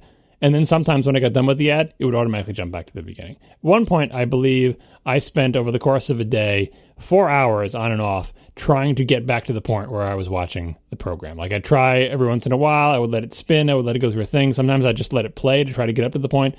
4 hours, I think I spent on and off trying to get to the scene where I left off in like a 45-minute television show. So I think the app model, like, hey, we'll make the, I forget this was the AMC or the USA app. I'm sorry for whichever network I am throwing under the bus that actually didn't have a problem. Although they were both pretty crappy, honestly. But the one I spent a really long time with was like the mandatory commercials and not letting me pick up where I left off. That's just unforgivable. And that was an app. That was not a web thing. That was an app. So if the future TV is apps, God, I hope they're better apps than these, because these were apps. These are apps made by big television networks with a lot of money, with successful shows, and the shows are good, but the apps were terrible. And that is not acceptable. No one is going to let you replace their TV with something like this, right? Like, just no one. No one will accept that. Like, TV has to be TV. You have to turn it on and it has to play and it has to be it. And then better TV is like TiVo, and that's for like a small category of weirdos who want to spend a lot of money in this box. But bottom line is it's got to play. And if you try to play and it doesn't play, that's not TV. Throw this thing away. So I really hope that whatever Apple's eventual content, that's what we're talking about. Like, is the content deal just more apps, or is it some different thing that Apple works on? That does Apple provide some kind of quality guarantee? Would they not let the AMC or USA apps ship as part of their Apple television subscription deal because they're just not good enough quality? They shouldn't, because they're not. Maybe we'll wait until next year to see if Eddie can sling those deals. Just one more short button off. He'll pull it off. God, please no. Please no. See his belly button soon. You're right. Like, as we move towards this era of everything has its own app and every network has its own app. I mean, we see the same thing happening in podcasts, which kind of scares me, just for the not only from the future of my app kind of perspective, but also as a listener, because it does suck to have to go to like different publishers' apps to watch different shows, and then the apps are of very different quality. And so not only can you not use one good app to watch everything, but you have to go to all these different crappy apps to watch everything, and that does suck in a lot of ways. However, I think looking at where we are with looking at how iOS has developed in this way with TV content and movie content, how iOS has developed in this way, the situation the Apple TV has been in. Obviously, Apple has tried very hard to get some kind of normalized deal thing going, and we don't know if they've succeeded. So far, it seems like they haven't, but either way, we really, I think this is kind of just like the best solution that we have, given the modern reality of the content producers and the content landscape. Like, I don't think, who knows, Apple could prove this wrong in 6 months and release such a plan where everything's standardized and you just pay them. But it seems like this is probably the best they could do, given the reality of the market. Yeah. All right. So we have iPhones to cover, but this is a natural stopping point, and we do not have a fourth sponsor in the strictest sense for this episode, but I thought, we thought it would be a good idea to take a quick moment and just call attention to a friend of the show, Stephen Hackett, is trying to raise some money for St. Jude's Children's Hospital. And he has a long and, fortunate but unfortunate history with St. Jude's. His eldest son, Josiah, has been diagnosed with cancer, and he has had a long struggle with it. Stephen and his family has probably received millions of dollars worth of medical care for free because of donations to St. Jude. Stephen didn't ask us to do this. We just thought it was the right thing to do. So if you've made it this far and have a couple of bucks to spare, we'll put a link in the show notes in the sponsor section for where you can go to donate a little bit of money. And I think it would mean a lot to us, and it would mean a lot to Stephen, and it would mean a lot to children really all over the world, because St. Jude's does accept patients from all over. It would mean a lot to all of those people if you could scrape together a couple bucks and send it their way. So if you're feeling kind this September and have any money left over from any purchases you might be making these days, please think of throwing a few bucks their way. Yeah, it's a fantastic organization. I mean, St. Jude, like what they do, I'm fortunate that my family has not needed this, but I'm so glad this exists in case we ever do, and for all the people who do.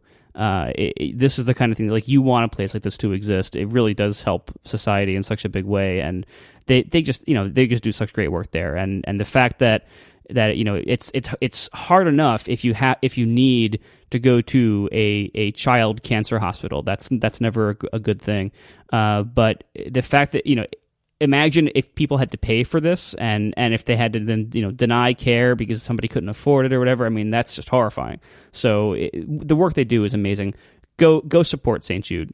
Donate to St. Jude. It's fantastic. That's just like an example of like the most important blanket rule. Like you think, well, they're all kind of the same, different doctors, but you should hear like the most important thing is like the blanket rule. Like doesn't matter if you have enough money. Like just take that off the table. is that because that is the ultimate, you know, like you just can't think about it. It's like, don't worry. Like that was I think it's the most important rule they defined for this. It does not matter how much money you have, period. Everything else, you're going to have plenty to worry about. That's one of the things you don't have to worry about. And that one rule, I think, defines this entire place as like a place of safety and a good place. Like, and maybe strangely enough, that type of thing makes me want to give money, right? Knowing that if I give money, it's going to go to help pay for kids to get better, right? That they're, you know, that kids are going to be accepted here, period. How can they do that? Because people give them money. So you have to give them money so they can do this. Exactly. And September is National Childhood Cancer Awareness Month, which is why Stephen's doing all this fundraising. He does it every September, and this is a really great cause. So check it out. We'll put the link in the show notes, or just go to 512pixels.net, and you can find the link there. All right. So iPhone 6S, and if you're one of those crazy kids in the Plus Club, iPhone 6S Plus. A9, Taptic Engine, 3D Touch, better camera, which I had for a fleeting moment. I was very scared that the better camera had more megapixels than my fancy pants Micro Four Thirds camera. It does not. I still have probably one more year before that's the case. Obviously, there's a lot more to a camera than just how many megapixels it is, but I did get very scared just for a moment there. Anyway, this looks pretty good to me. It looks more feature-packed than I think most S years have been. It also has a new version of Touch ID, which supposedly is a lot faster. I'm really interested to play with the 3D Touch. I think that it's interesting. I have mixed feelings about it. I think I'm going to love it, and it certainly is very clever and different. But it also adds another layer to an operating system and a piece of hardware that I think has been getting considerably more complex over the years. If you think about, you know, I joined the iPhone, or I got my first iPhone when it was a 3GS. And that, by comparison, was unbelievably simple. I think we were on like iOS 3 at that point, if memory serves. I'm probably wrong about that. But it was so simple by comparison to what we have today. And it's interesting to me that we're getting closer and closer with all these options and gestures from the bottom, gestures from the left, gestures from the right, gestures from the top. And now we have, well, did you touch or did you really touch? Or did you really touch and hold? All of these different interaction mechanisms and paradigms, I'm not saying they're a bad thing. I'm not saying that this isn't the march of progress. I'm not saying this isn't good in the grand scheme of things. But I don't know. I've just had this weird feeling all day long after seeing the keynote that things are getting more and more complex. And this device that was kind of like this haven of cleanliness and simplicity just doesn't seem so simple anymore. Do you guys feel the same way? Like Marco, do you feel like this is getting more and more complex, or am I being crazy here? No, I've actually felt that way for a while about many of Apple's products. I mean, so like just the other day, so I've had an Apple Watch since day one. I discovered about 3 days ago that you can swipe down to dismiss a notification rather than just scrolling to the dismiss button and trying to tap it in a way that isn't interpreted as a scroll. Like the fact that I've had a watch for all this time and I follow this stuff so closely and I didn't know that until recently, like just shows you like there's so much hidden stuff, hidden shortcuts, hidden features. I think that shows they're doing a good job, don't you? Because like the trick is to add the deep functionality without making it more complicated for people who don't know or care about it. So the fact that you could have a watch for a real long time and not know that shows that A, you didn't need to know that to dismiss notifications, and B, not knowing that it was there did not interfere with. And like it didn't weigh on your mind. You didn't have a button that was in your face. You weren't like, I mean, maybe you accidentally triggered it. Like that's the whole trick with all these things. Like, am I accidentally triggering it? And I think some of the stuff on iOS lurches into that area, like the notification center. I've seen people accidentally bring that down and go, "What the heck is that?" Right? Or double tapping the home button and they don't know what that is because they've never seen it before and they just did it by accident. That's what you don't want to happen. But for the most part, Apple has been doing a pretty good job of having all that advanced stuff there, But if you don't know about it and don't want to deal with it, it's not in your face. And I think a lot of the iOS 7 simplification of getting controls out and trying to make things look simpler, while at the same time hiding much more functionality underneath little buttons, it's walking kind of a fine line. And I'll have to try this 3D touch thing to see what side of the line it goes on. But it seems like the same type of thing of, if you don't know that it's there, maybe it won't bother you. But when they showed those demos, I just had to think that, like, there's at least 2 or 3 things that I think once people figure out that it's there and it becomes part of their vocabulary, and I think it's perfectly within the realm of everybody to have this become part of the vocabulary, whatever it's called, long pressing, force touching, or whatever, on an icon on your home screen and picking one of 3 common things, like even just to take a selfie, which I showed like 17 times, that's a good feature that people will use.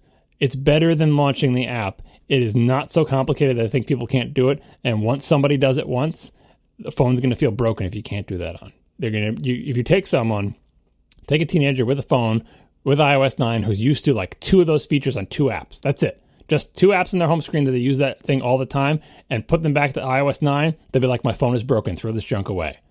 Right? And that alone, like the doomsday scenario that Marco was always thinking about, like, what if every app you got a long press and hard press and a million things are sprouting out and you didn't mean to do, like, you don't want that to happen. But I think the additional functionality provided by this, and I'm hoping it is better than long pressing would be, because I hate long pressing. I think it's worth it. I think we're ready for the next step in the interface, and this functionality, I think you can put in applications in the right way to provide shortcuts and extra functionality for people who want them without getting in the way of people who don't. A lot of the stuff they demoed is already kind of pushing against the line, like the whole thing of pressing hard on the little Harry Potter photos where they start moving. Is that really a great use of force press, or would I rather just have a button for that? I don't know. Harry Potter should smile more. Well, that was an Adobe demo, not Apple, but then again, Apple vets everything that's in these things, so we'll put them with the blame for it as well. Yeah. Anyway, the 3D touch thing, I'm mostly optimistic about it, and I found a lot of their demos very convincing and a lot of their demos very, very silly. So I guess we'll all just have to try it ourselves and see, like, here are the tests for it. If you pretend that this feature doesn't exist, does it ever bother you? And I'm hoping the answer is no. Like, you know, we could all get these phones, start using iOS 9. I'm not getting this phone probably. But anyway, Marco will get it. Probably Casey. Poor Casey. Poor Casey and that yearly plan. I felt for Casey when they put that thing out. I'm like, no. Aaron was like, no. Anyway, if you pretend 3D touch does not exist, does it impact your life at all? And I'm hoping the answer is no. And the second thing is, now pretend it does exist. Did you find anything useful for it? And I think the answer is definitely going to be yes, for like, even if it's just for 2 or 3 things. And then the final answer is every single place that some Apple developer buried 3D touch useful? And that's definitely no. Like, even Apple, even the stuff they demoed, I'm like, that's a little bit too much pressing really hard into my phone screen, Apple. But, you know, it's like the, 80-20 rule or whatever. People are only going to use 20% of the functionality, but that's not even the 80-20 rule. Anyway, everyone will use a different 20%. So I am optimistic about 3D touch. I like the new little vibraty thing, the little Taptic engine. I'm a little bit scared at how much battery space that's taking up, but I guess you get some space savings. Didn't they say they did a shrink on the A9 in Apple parlance? In not so many words, but yes. Well, they shrunk the battery a little bit too. That's what I'm saying. Yeah, they had to. Like, the Taptic engine is gigantic. Yeah, and the screen is thicker. I'm excited by the Taptic engine. I'm assuming the battery life will be similar because it's an S generation. You get the benefits of everything else using less power and having better parts and blah, blah, blah, so it's probably break even. We didn't even mention that, by the way, the iPad Pro, that they have this massive device with 4 speakers, and they have all this room for battery, but they said, you know what? 10 hours. It's the iPad rule of the law. the hard and fast iPad rule. But it's gigantic. It's 10. I said 10 hours. What should we do with the rest of the space? I don't know. Add more speakers. Well, because, weight is the biggest problem there. Is it a problem? Like I said, just make it as heavy as you want. It's already heavier than the first iPad, and it's bigger. So, I already think it's going to be, keep in mind, a lot of people still want their iPad to be this thing they hold up in bed and hits them in the face when they fall asleep. This is going to do some damage. 13 inches coming down on you. Yeah, exactly. Like, that's why, I really don't think they could have added more weight. Believe me, I am all for adding battery life. But I also know batteries are very heavy. And in the case of the iPhone 6, I think it should have a bigger battery. In the case of the iPad Pro, though, if it's already that heavy with the battery it has, I don't think they can afford to put more in there. Can I hear 11 hours or 12? Anyway, I'm sure it's fine. 10 hours, I don't have a problem with iPad battery life. 10 hours has always been an honest 10 hours. Not really when gaming, but it's still I don't ask my iPad to do the type of stuff. I think you're right about weight becoming a factor, but if anything's going to be a gigantic thing, this is it. This is the one. This is the one that's going to be super heavy. It already is super heavy. Make it super heavier. The fact that they use that space for baffles for the speakers to make them sound better, I think it's kind of a good idea because that's kind of a pro feature. And if you are I do all my television watching on my iPad, and I do it all on my couch and on my bed, this is the one to get because the sound is going to be way better and the screen is going to be gorgeous. There's way too many pixels to show 1080 video, but what do people care? Maybe you can do picture-in-picture and browse Twitter while you're doing it, whatever. Anyway, we got off on the iPhone 6 thing. I agree with you that on the 6, battery life, they didn't say anything about it, did they? I don't think so. They said it was the same. Yeah, I mean, that's what they're going for. It will probably be same-ish. A lot of friends have been asking me, hey, is this iPhone 6 a good phone to get? And especially people upgrading from 5s and stuff, it's yeah, it's, the S generations are usually great to get. If you haven't had a phone with Touch ID is awesome. You should totally get it. The S generations usually have fewer weirdnesses than the first one in terms of, they've made phones this size and shape before. But this one has more internal changes than usual, and so I guess the battery is a question, and maybe the Taptic engine is a question based on the wonkiness of the Taptic engine in the initial watches. Sometimes now when I feel my taps on my wrist, I'm like, is that feeling lighter than it used to? But I think I might just be imagining things. Anyway. I have the same problem. Yeah, we're just getting tap numbness on our wrists. The camera's a little bit better. It has the 3D touch. This seems like a really great phone to me. The only reservations I have are, I guess, battery life, and then I guess maybe 3D touch could go horribly wrong and be accidentally activated all the time and make you hate the phone. But that's about the only bad things I can even worry about in the slightest about this phone. Otherwise, it just seems like a really good phone to me. And this is my first time, guys. My first time feeling bad that now I don't have the good iPhone. And I felt it. I totally felt it. I'm like, oh, this is what everyone's been talking about. This sucks. Because I want one. I want to do all this stuff. Because they never updated the iPod Touch. You never had to worry about that. Yeah. Well, when they did, I just bought it. I always just bought it, right? But I looked at this and I'm like, oh, I shouldn't buy this. I'll just wait for the 7. But you can have one now for starting at $27 a month or whatever. I think that all that deal, you should, by the way, Casey, to talk you out of doing this deal, I'm pretty sure that deal is a worse deal than just buying yourself a new phone every year. I think it's just a sophisticated way to loan money and pay interest. I just looked at it for 2 seconds, but I think that's what it is. Yeah, I haven't done the spreadsheets or anything. I think that's right. I think you stand to make a little bit of money, so to speak, if you were going to get Apple Care and going to upgrade annually. Then you may shave a few dollars, a little bit of money. I don't know about that. I think I saw a bank's name associated with it, so it makes me think that it's for people who have cash flow problems. It's a way to it's just a loan. We will give you make these payments. There is some interest. It is more expensive in the long run than paying for it all up front. But if you don't have the cash to pay for it all up front and break your contract or whatever, do this. Seems like someone's making money off this. It does not seem like something that would be done out of the goodness of anyone's heart to let you get a new phone every year for less money. It's got to be either the same money or more money. Which I'm not saying it's a good idea. People have cash flow problems and they want to have a new phone every year. Or even just for convenience, for people who have plenty of money, like the Grubers of the world, who just are going to get a phone every year and don't want to have to think about it. But for me, what I thought about is, what if I really like the 7S and the 8 comes out and I don't like it? Then, I don't have to get the 8. I can keep going through the thing, but I just feel like I'm on a program. I would stay away from it and just, reserve the right to keep a phone for 4 years if I really hate a certain round of iPhones. But again, I say this just as being someone who was sad that my phone now sucks because it's not a success. Yeah, isn't that terrible? So you're not going to get yourself a 6S? No, I'm not going to. I mean, my Mac is 8 years old, for crying out loud. I'm pretty good at not buying. What I use is the promise of the as yet undefined, non-existent 7. I have no idea what the 7 is going to be like, but it could be amazing, and that will keep me. The fantasy of the 7. Yeah, I mean, you're going to want that next year. Well, I'm going to get the 7. But I'm not going to get. My wife will get the 6S. I won't get it, so it'll be fine. I'm actually, I'm as much as I've ragged on it, I actually am looking forward to the 3D Touch. I was going to say Force Touch. Did Apple just realize that's a creepy name and just stop using it? CFED said Force Touch in the keynote. So it's probably been Force Touch until like the marketing people decided 3 weeks ago that it was going to be 3D Touch, and so Federighi and everyone else at Apple keeps calling it Force Touch. Well, Force Touch is always a terrible, creepy name. But anyway, so whatever we're calling those shortcuts, 3D Touch, whatever they are, I'm looking forward to that as a user because that cuts down on having to reach for edges and corners, which makes larger phones more usable, including both the 6 and the 6 Plus for people whose hands are normally sized. So I'm looking forward to that just as a user, just like, let me try out these things. And of course, as a developer, I think, usually every developer, myself included, rationalizes hardware purchases unnecessarily by saying, well, I need this for testing so I can make my app better. And, sometimes that's true. A lot of times it's not.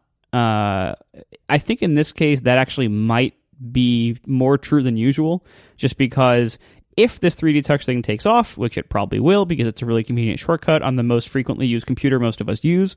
So if it takes off and it doesn't suck the way John, you said, it could theoretically flake out and be unreliable, but if it's good and if it works, I think it's going to be a pretty big deal for app design. And so I think developers should be paying attention more than usual for an iPhone release to this. But we're probably all going to buy it anyway. Oh, that's one question I didn't see. Maybe I didn't pay enough attention. Does the iPad Pro have 3D Touch? And if not, why not? I don't think it does. They didn't mention that at all. I mean, it's just different. Like the stylus, the pressure sensitivity is in the stylus, right? It's not in the screen. Yes, that's my understanding. But on the phone, the pressure sensitivity seems to be in the screen. So maybe the iPad Pro just doesn't have the hardware for it. Yeah, it seems like it is not there at all. But anyway, doesn't really matter. I mean, they can achieve it through the pen anyway. And one thing... But they can't achieve it through your finger, though, is what I'm getting at. If you buy an iPad Pro and you press really hard on an icon on your home screen on your iPad Pro, nothing happens, right? Oh, that's a good question. Yeah, because if you get used to that, it's like that 1 year where they had Touch ID on the phone, but they didn't have it on the iPad yet. Yeah, and you just kept resting your finger on these little concave home buttons, and nothing would happen. You're like, this thing is broken. Yeah, like once you get accustomed to that on one iOS device, yeah, if you can't do it on the other one, that's a problem. Yeah, well, hey, next year they got to make all the people buy a new iPad Pro every year, just the same way they buy a new MacBook every year for the same price. I don't know. We'll find out. Yeah, so I don't know. It'll be interesting to see how this all shakes out. I am a little disappointed. Also, I tweeted about this earlier. I'm a little. We didn't even get really a chance to talk about the keyboard case much, but I am disappointed that it seems like there's nowhere to put the Apple Pencil. Anywhere in the iPad or in the case. I'll show you where you can put it. Oh, wow. To quote Steve Jobs thing that I just imagined, but I still always think about. What should I do with this? I'll show you what you can do with it. Oh, man. You just plug it into the lightning board. It's super convenient. It just sticks out on this tiny little metal thing that's easy to break off and stabs you in the belly button. That's yeah. Thank God it has allegedly very good battery life and charges very quickly, because that is a recipe for just breaking those things off everywhere. Yeah, or just it's another recipe for people to make artisanal handcrafted wood carved, like from driftwood found on a beach, holsters for your pen that it has a lightning connector built in, and there'll be Kickstarter for it in 10 minutes. Don't worry. Yeah, they're going to sell a lot of those pens. It's a pencil, not a pen. Sorry, pencil. Concentrate. We're on the phone now. What are we talking about? Oh, yeah. Good grief, you two. It's been a long show. They just added an S in a box. Yeah. Anyway, it seems like something that you want to talk about the phone, Casey. They are moving to 4K video, and that's kind of exciting and also scary since it's still being sold in 16 gigs. Someone should do the math and say, after you have the OS and all the standard apps installed, how much 4K video can you record before the thing fills up? It depends on the bit rate, but I can tell you it's probably on the order of about 10 minutes. I thought somebody did the math and said 30, but that wasn't inclusive of the OS. Also, since I'm talking real-time follow-up, it is a sapphire crystal lens cover as per the specs page. Nice. All right, so never mind that person. There you go. I mean, and yeah, 4K video is huge. I mean, the fact is, like, you can look at the entire rest of their lineup, where, like, the iPhone, their flagship product, that makes them the most money has the stingiest storage pricing, and not the lowest prices to start, by the way. Like, this is still like a $600 device. The stingiest storage out of the whole lineup. And there is no other explanation for this. I heard, I was talking to a friend of the show, Renee Ritchie. He just wrote an article about this. We'll have to find it, link in the show notes, of why might they still use 16, 64, 128? And there's some kind of like a difference in RAM types. In the flash RAM type that's available for one of them's cheap, one of them's expensive, and it's not available in these capacities or whatever. So that could be a reason. With the iPhone, they have to do things in such large volume compared to the other products.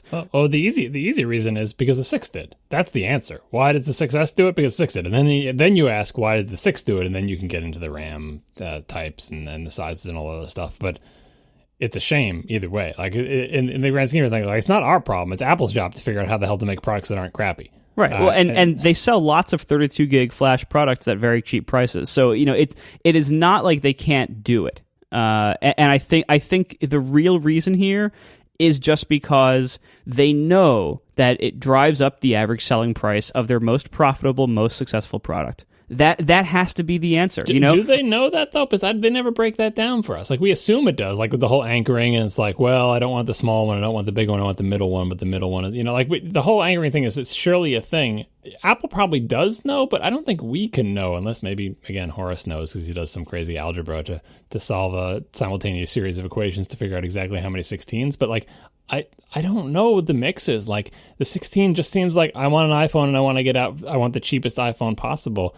It used to be, you guys were Mac users in the days when, or even iPhone users, the best-selling product in any Apple product line used to be the most expensive one. It's kind of I remember when the Phantom Menace trailer was downloaded, Apple was and most people downloaded the biggest version of the trailer. Well, no duh. Star Wars fans, given a choice of what size would you like to see the trailer for this new Star Wars movie you're waiting your whole life for, the biggest is the answer. And so it used to be, what's the best-selling Apple laptop? The most expensive model, not counting the 17. This was pre-17. But that changed many years ago when Apple became more of a mass-market thing. And now I don't know if that's the case. Maybe it still is. Remember it used to be the 5S is obviously the best-selling phone.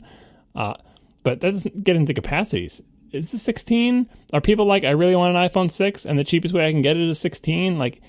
I worry that size is sucking people in because they really want the new iPhone, and that's the cheapest way they can get it, and that's just not a good product. I feel app thinning aside, on-demand resources aside, that product gives a persistently bad experience in ways that are super frustrating to regular people. 16 gigs is not appropriate. I couldn't agree more, and I feel this is all anecdotal, but I feel more and more regular people that I know have lamented to me, just in general or because I'm that Apple guy they know, about how Apple has written terrible software because they can't upgrade their OS and their phone is always full and everything's always broken and it's all Apple's fault. And explaining to them that they bought a cheap phone doesn't usually end well. So and it is Apple. Here's the thing. Every phone is going to run out of space eventually if you fill it with stuff. We know the failure mode is so bad, and we know regular people have no idea what to do. And the iCloud thing is another example of that. This dialog box keeps coming up telling me I can't back up because all those failure modes are really bad. You just got to try to find a sweet spot where most people fit within it. And 16 is not. 16 is just too low. I mean, they keep making the 4K video, the size of the pictures, and now your still pictures are also videos. Forget it. 16 gigs, just. It's terrible. I understand why they were probably kind of stuck with it with the 6. And I kind of understand the RAM thing too, because if they're making the battery smaller, that's not the time to add more RAM. They really need to fix this in the 7. I really hope that I'm super excited about the iPad Pro having 4 gigs. That shows that maybe someone, because they didn't have to. I think you could maybe get away with it with 2 gigs, but 4 gigs after the iPad Air 2 had 2. That's a positive trend. I really hope they sort it out with the. I know we're mixing RAM and memory, kind of who was it did that in the keynote? Phil Schiller or somebody. RAM and storage. But anyway, on both those fronts, they've both been problematic for different reasons. 16 gigs. Friends don't let friends buy the 16 gig iPhone 6S. They should have like a fund, just a giant pool, or tech nerds who will lose sleep if people they know have 16 gig phones. Just put money in a giant pot, and every time someone goes to an Apple store and buys a 16 gig 6S, the Apple person will say, "Oh, and by the way, even though you've chosen the 16 gig model and we're about to give me your credit card, I can pull money out of this giant jar and give you the 32 because no one should own the 16." All right. So the only other thing that I thought at this hour of the night was really interesting about the 6S's is this live, what do they call them? Live photos? The Harry Potter photos. Yeah, the Harry Potter photos. Yeah. I can't decide if this is freaking brilliant or the cheesiest animated emoji thing that I've seen since animated emoji.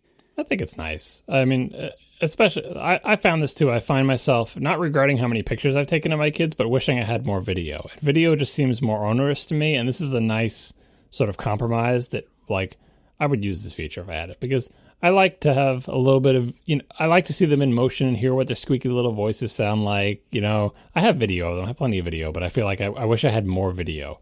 And I think I've got them photographically covered, but I wish I had more video. And if this is a way to get more people to take more video, you just need a few seconds. See, like, what was your kid like when he or she was 5 or 2 or 7? And this gives enough of a flavor of it, I feel like, especially since there's sound involved in it.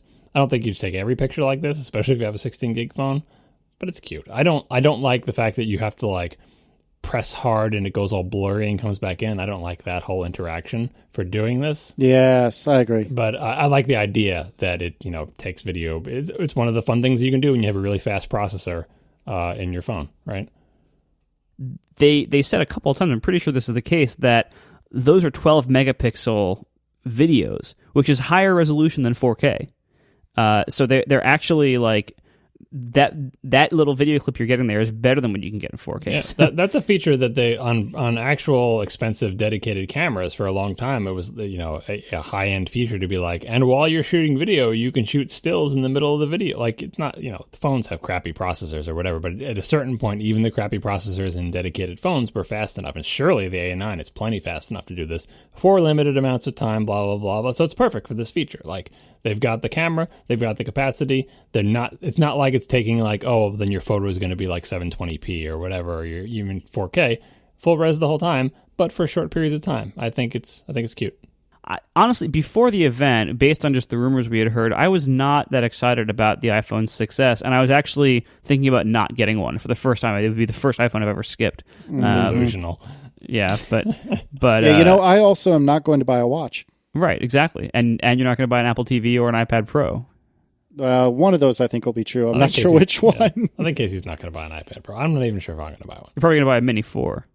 That is very, very likely. Isn't it weird, by the way, that this is the first year where the 10-inch sized iPad did not get an update and also didn't get a price drop? It did get a price drop, didn't it? No, the Air 2 is the same as last year. Is it? And it's still the same price. Oh, maybe they already gave it. Anyway, the Air 2 was so over-spec'd when it was introduced that it has more headroom. It's interesting that we're now back to the point where we were when the Retina Mini was first launched, Casey's beloved Retina Pad Mini. We're back to the point now where the only difference between the Mini and the big one is size and $100. That's as it should be, I feel like. And the same thing. Like, I think it's appropriate for the 6S to have 2 gigs of RAM, and I think if that's true, this is all everything's coming up Millhouse. Even the color, we're like, oh, it was going to be pink, and look at these pink screenshots, so it's not going to be pink. Well, we're right and wrong. It's not pink, it's rose gold, but the rose gold looks pink. Yeah. So, all right, so what the hell to make of that? Trying to wrap it up, based on what we've seen today, what are you guys planning on buying out of these products? Casey? I am pretty sure that I'm going to be getting a new Retina Pad Mini. I might try to hold on until I can play with an iPad Pro just so I know that I'm making the right decision, but I will be stunned if I decide, no, I want a 13-inch iPad. I absolutely will be getting Aaron and I both a 6S. We are not crazy people, so we are not part of the Plus Club, and I'm 50-50 on the Apple TV. Sitting here now, I'm going to say no, which means yes, I just haven't realized it. John? I'm definitely getting the Apple TV, 100%. The iPad Pro, I can see myself getting it. I really have to try it and see. I'm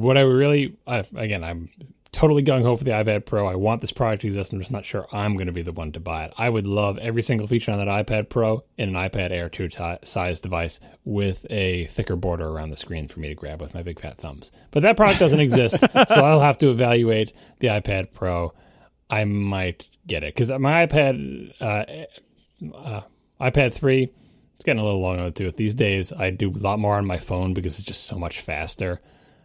So I will definitely check it out. No new watches for me, no success for me. My wife will probably get a success.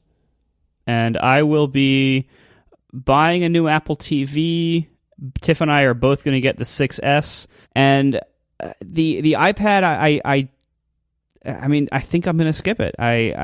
It looks really interesting for people who aren't me, and it is a lot of money. I think if I'm going to have a small device with a medium amount of battery life that has a crappy keyboard that's really portable, I think I'd get another MacBook One. I think that would fit me better because I really am more of a Mac person than an iOS person for getting, quote, work done. You know, the kind of stuff I do really is better on a Mac, even a small, slow one with a bad keyboard. I'd rather have that, I think, than an iPad. So Fair enough. I forgot to crush Casey's Plex streams, and I realized maybe I don't need to crush them. But what I was going to crush them was I was assuming that you would want to store the video on there, and apps can't have local storage. But if you just use it as a client and all the video was on your Synology and you just were transcoding on the Apple TV, maybe I won't crush your dreams. Yeah, we'll see. I mean, my assumption is that the Plex stuff would work basically as it is now, which is I just stream from my Synology, and that's all I need. But we'll see what happens. all right, thanks a lot to our 3 sponsors this week, Cards Against Humanity, Casper, and Fracture. And don't forget to check out the St. Jude donation that we talked about earlier for September being Childhood Cancer Awareness Month. Thanks a lot to our 3 sponsors and we will see you next week. Now the show is over. They didn't even mean to begin, 'cause it was accidental. Oh, it was accidental. John didn't do any research. Marco and Casey wouldn't let him, 'cause it was accidental. Oh, it was accidental.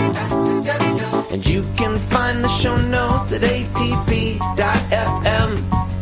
And if you're into Twitter, you can follow them at CASEYLISS.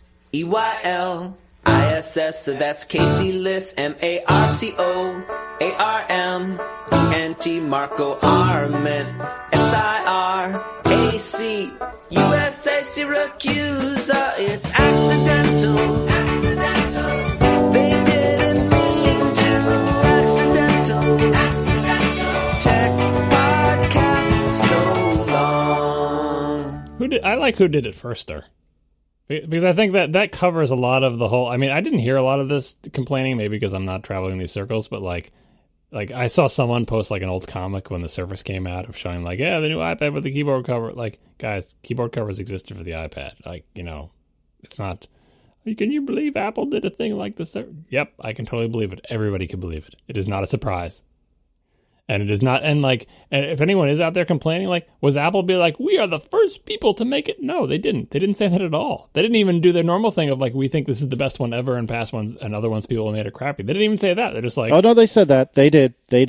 They did not say this is the first time you've seen it, but they did say this is the best one you've ever seen, or something like that. I promise. I promise. They just said the best thing they've ever made. But anyway, whatever. It seemed like that was not a big angle, and if people are angry about it, I didn't see them in my feed. Are people really getting angry? People have made pens before. Apple's making they invented the pen. No, they weren't.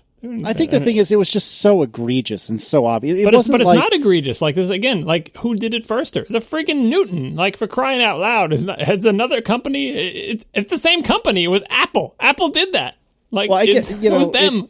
It's take Touch ID as a great counter example. Touch ID was taking the same idea and making it better or betterer, if you will. But this might not even be better. It's just a keyboard cover. Logitech's been making them for years. No, that's my point. As a port. Yeah, you're making my point, which is Touch ID was like, remember the little swipey thing like I had on my keyboard? They're terrible. It was like that, but they made it better. Whereas what they've done looks like a straight rip of the Surface keyboard. But it's not a rip. It's like this is the time when they're going to add these features to their product. It's not as if they didn't think these features were possible before. They weren't not adding them because they weren't possible. Apple's had this stylus patents going. Like, how many years ago have we seen stylus patents? Like, it's just like, when is the right time to do this? It's not like we can't figure out how to do it or whatever. It's them deciding what is the appropriate feature set for our products and then doing it. So I didn't see that complaining, but a little tiny bit bubbled up. I'm like, seriously, is this what people are on about? Because I didn't get that vibe at all from the keynote. It was more like iOS 8, where like some people couldn't get over the fact that Android had these features, when everyone else is like, yeah, but now iOS has them and we like iOS, so we're excited that we get them. And we've been saying for years they should have them, and they should. It's like, well, you're copying Android. That I think is even more of a case of like Android, or Palm OS or Web OS, for crying out loud, had a lot of these ideas with the card metaphor and the multitask. Like, it's just ridiculous. The whole idea of worrying about who did something first in these basic functional things. Like, I can't make a computer with a mouse. Someone already did that. No, just put a mouse on it. It's fine.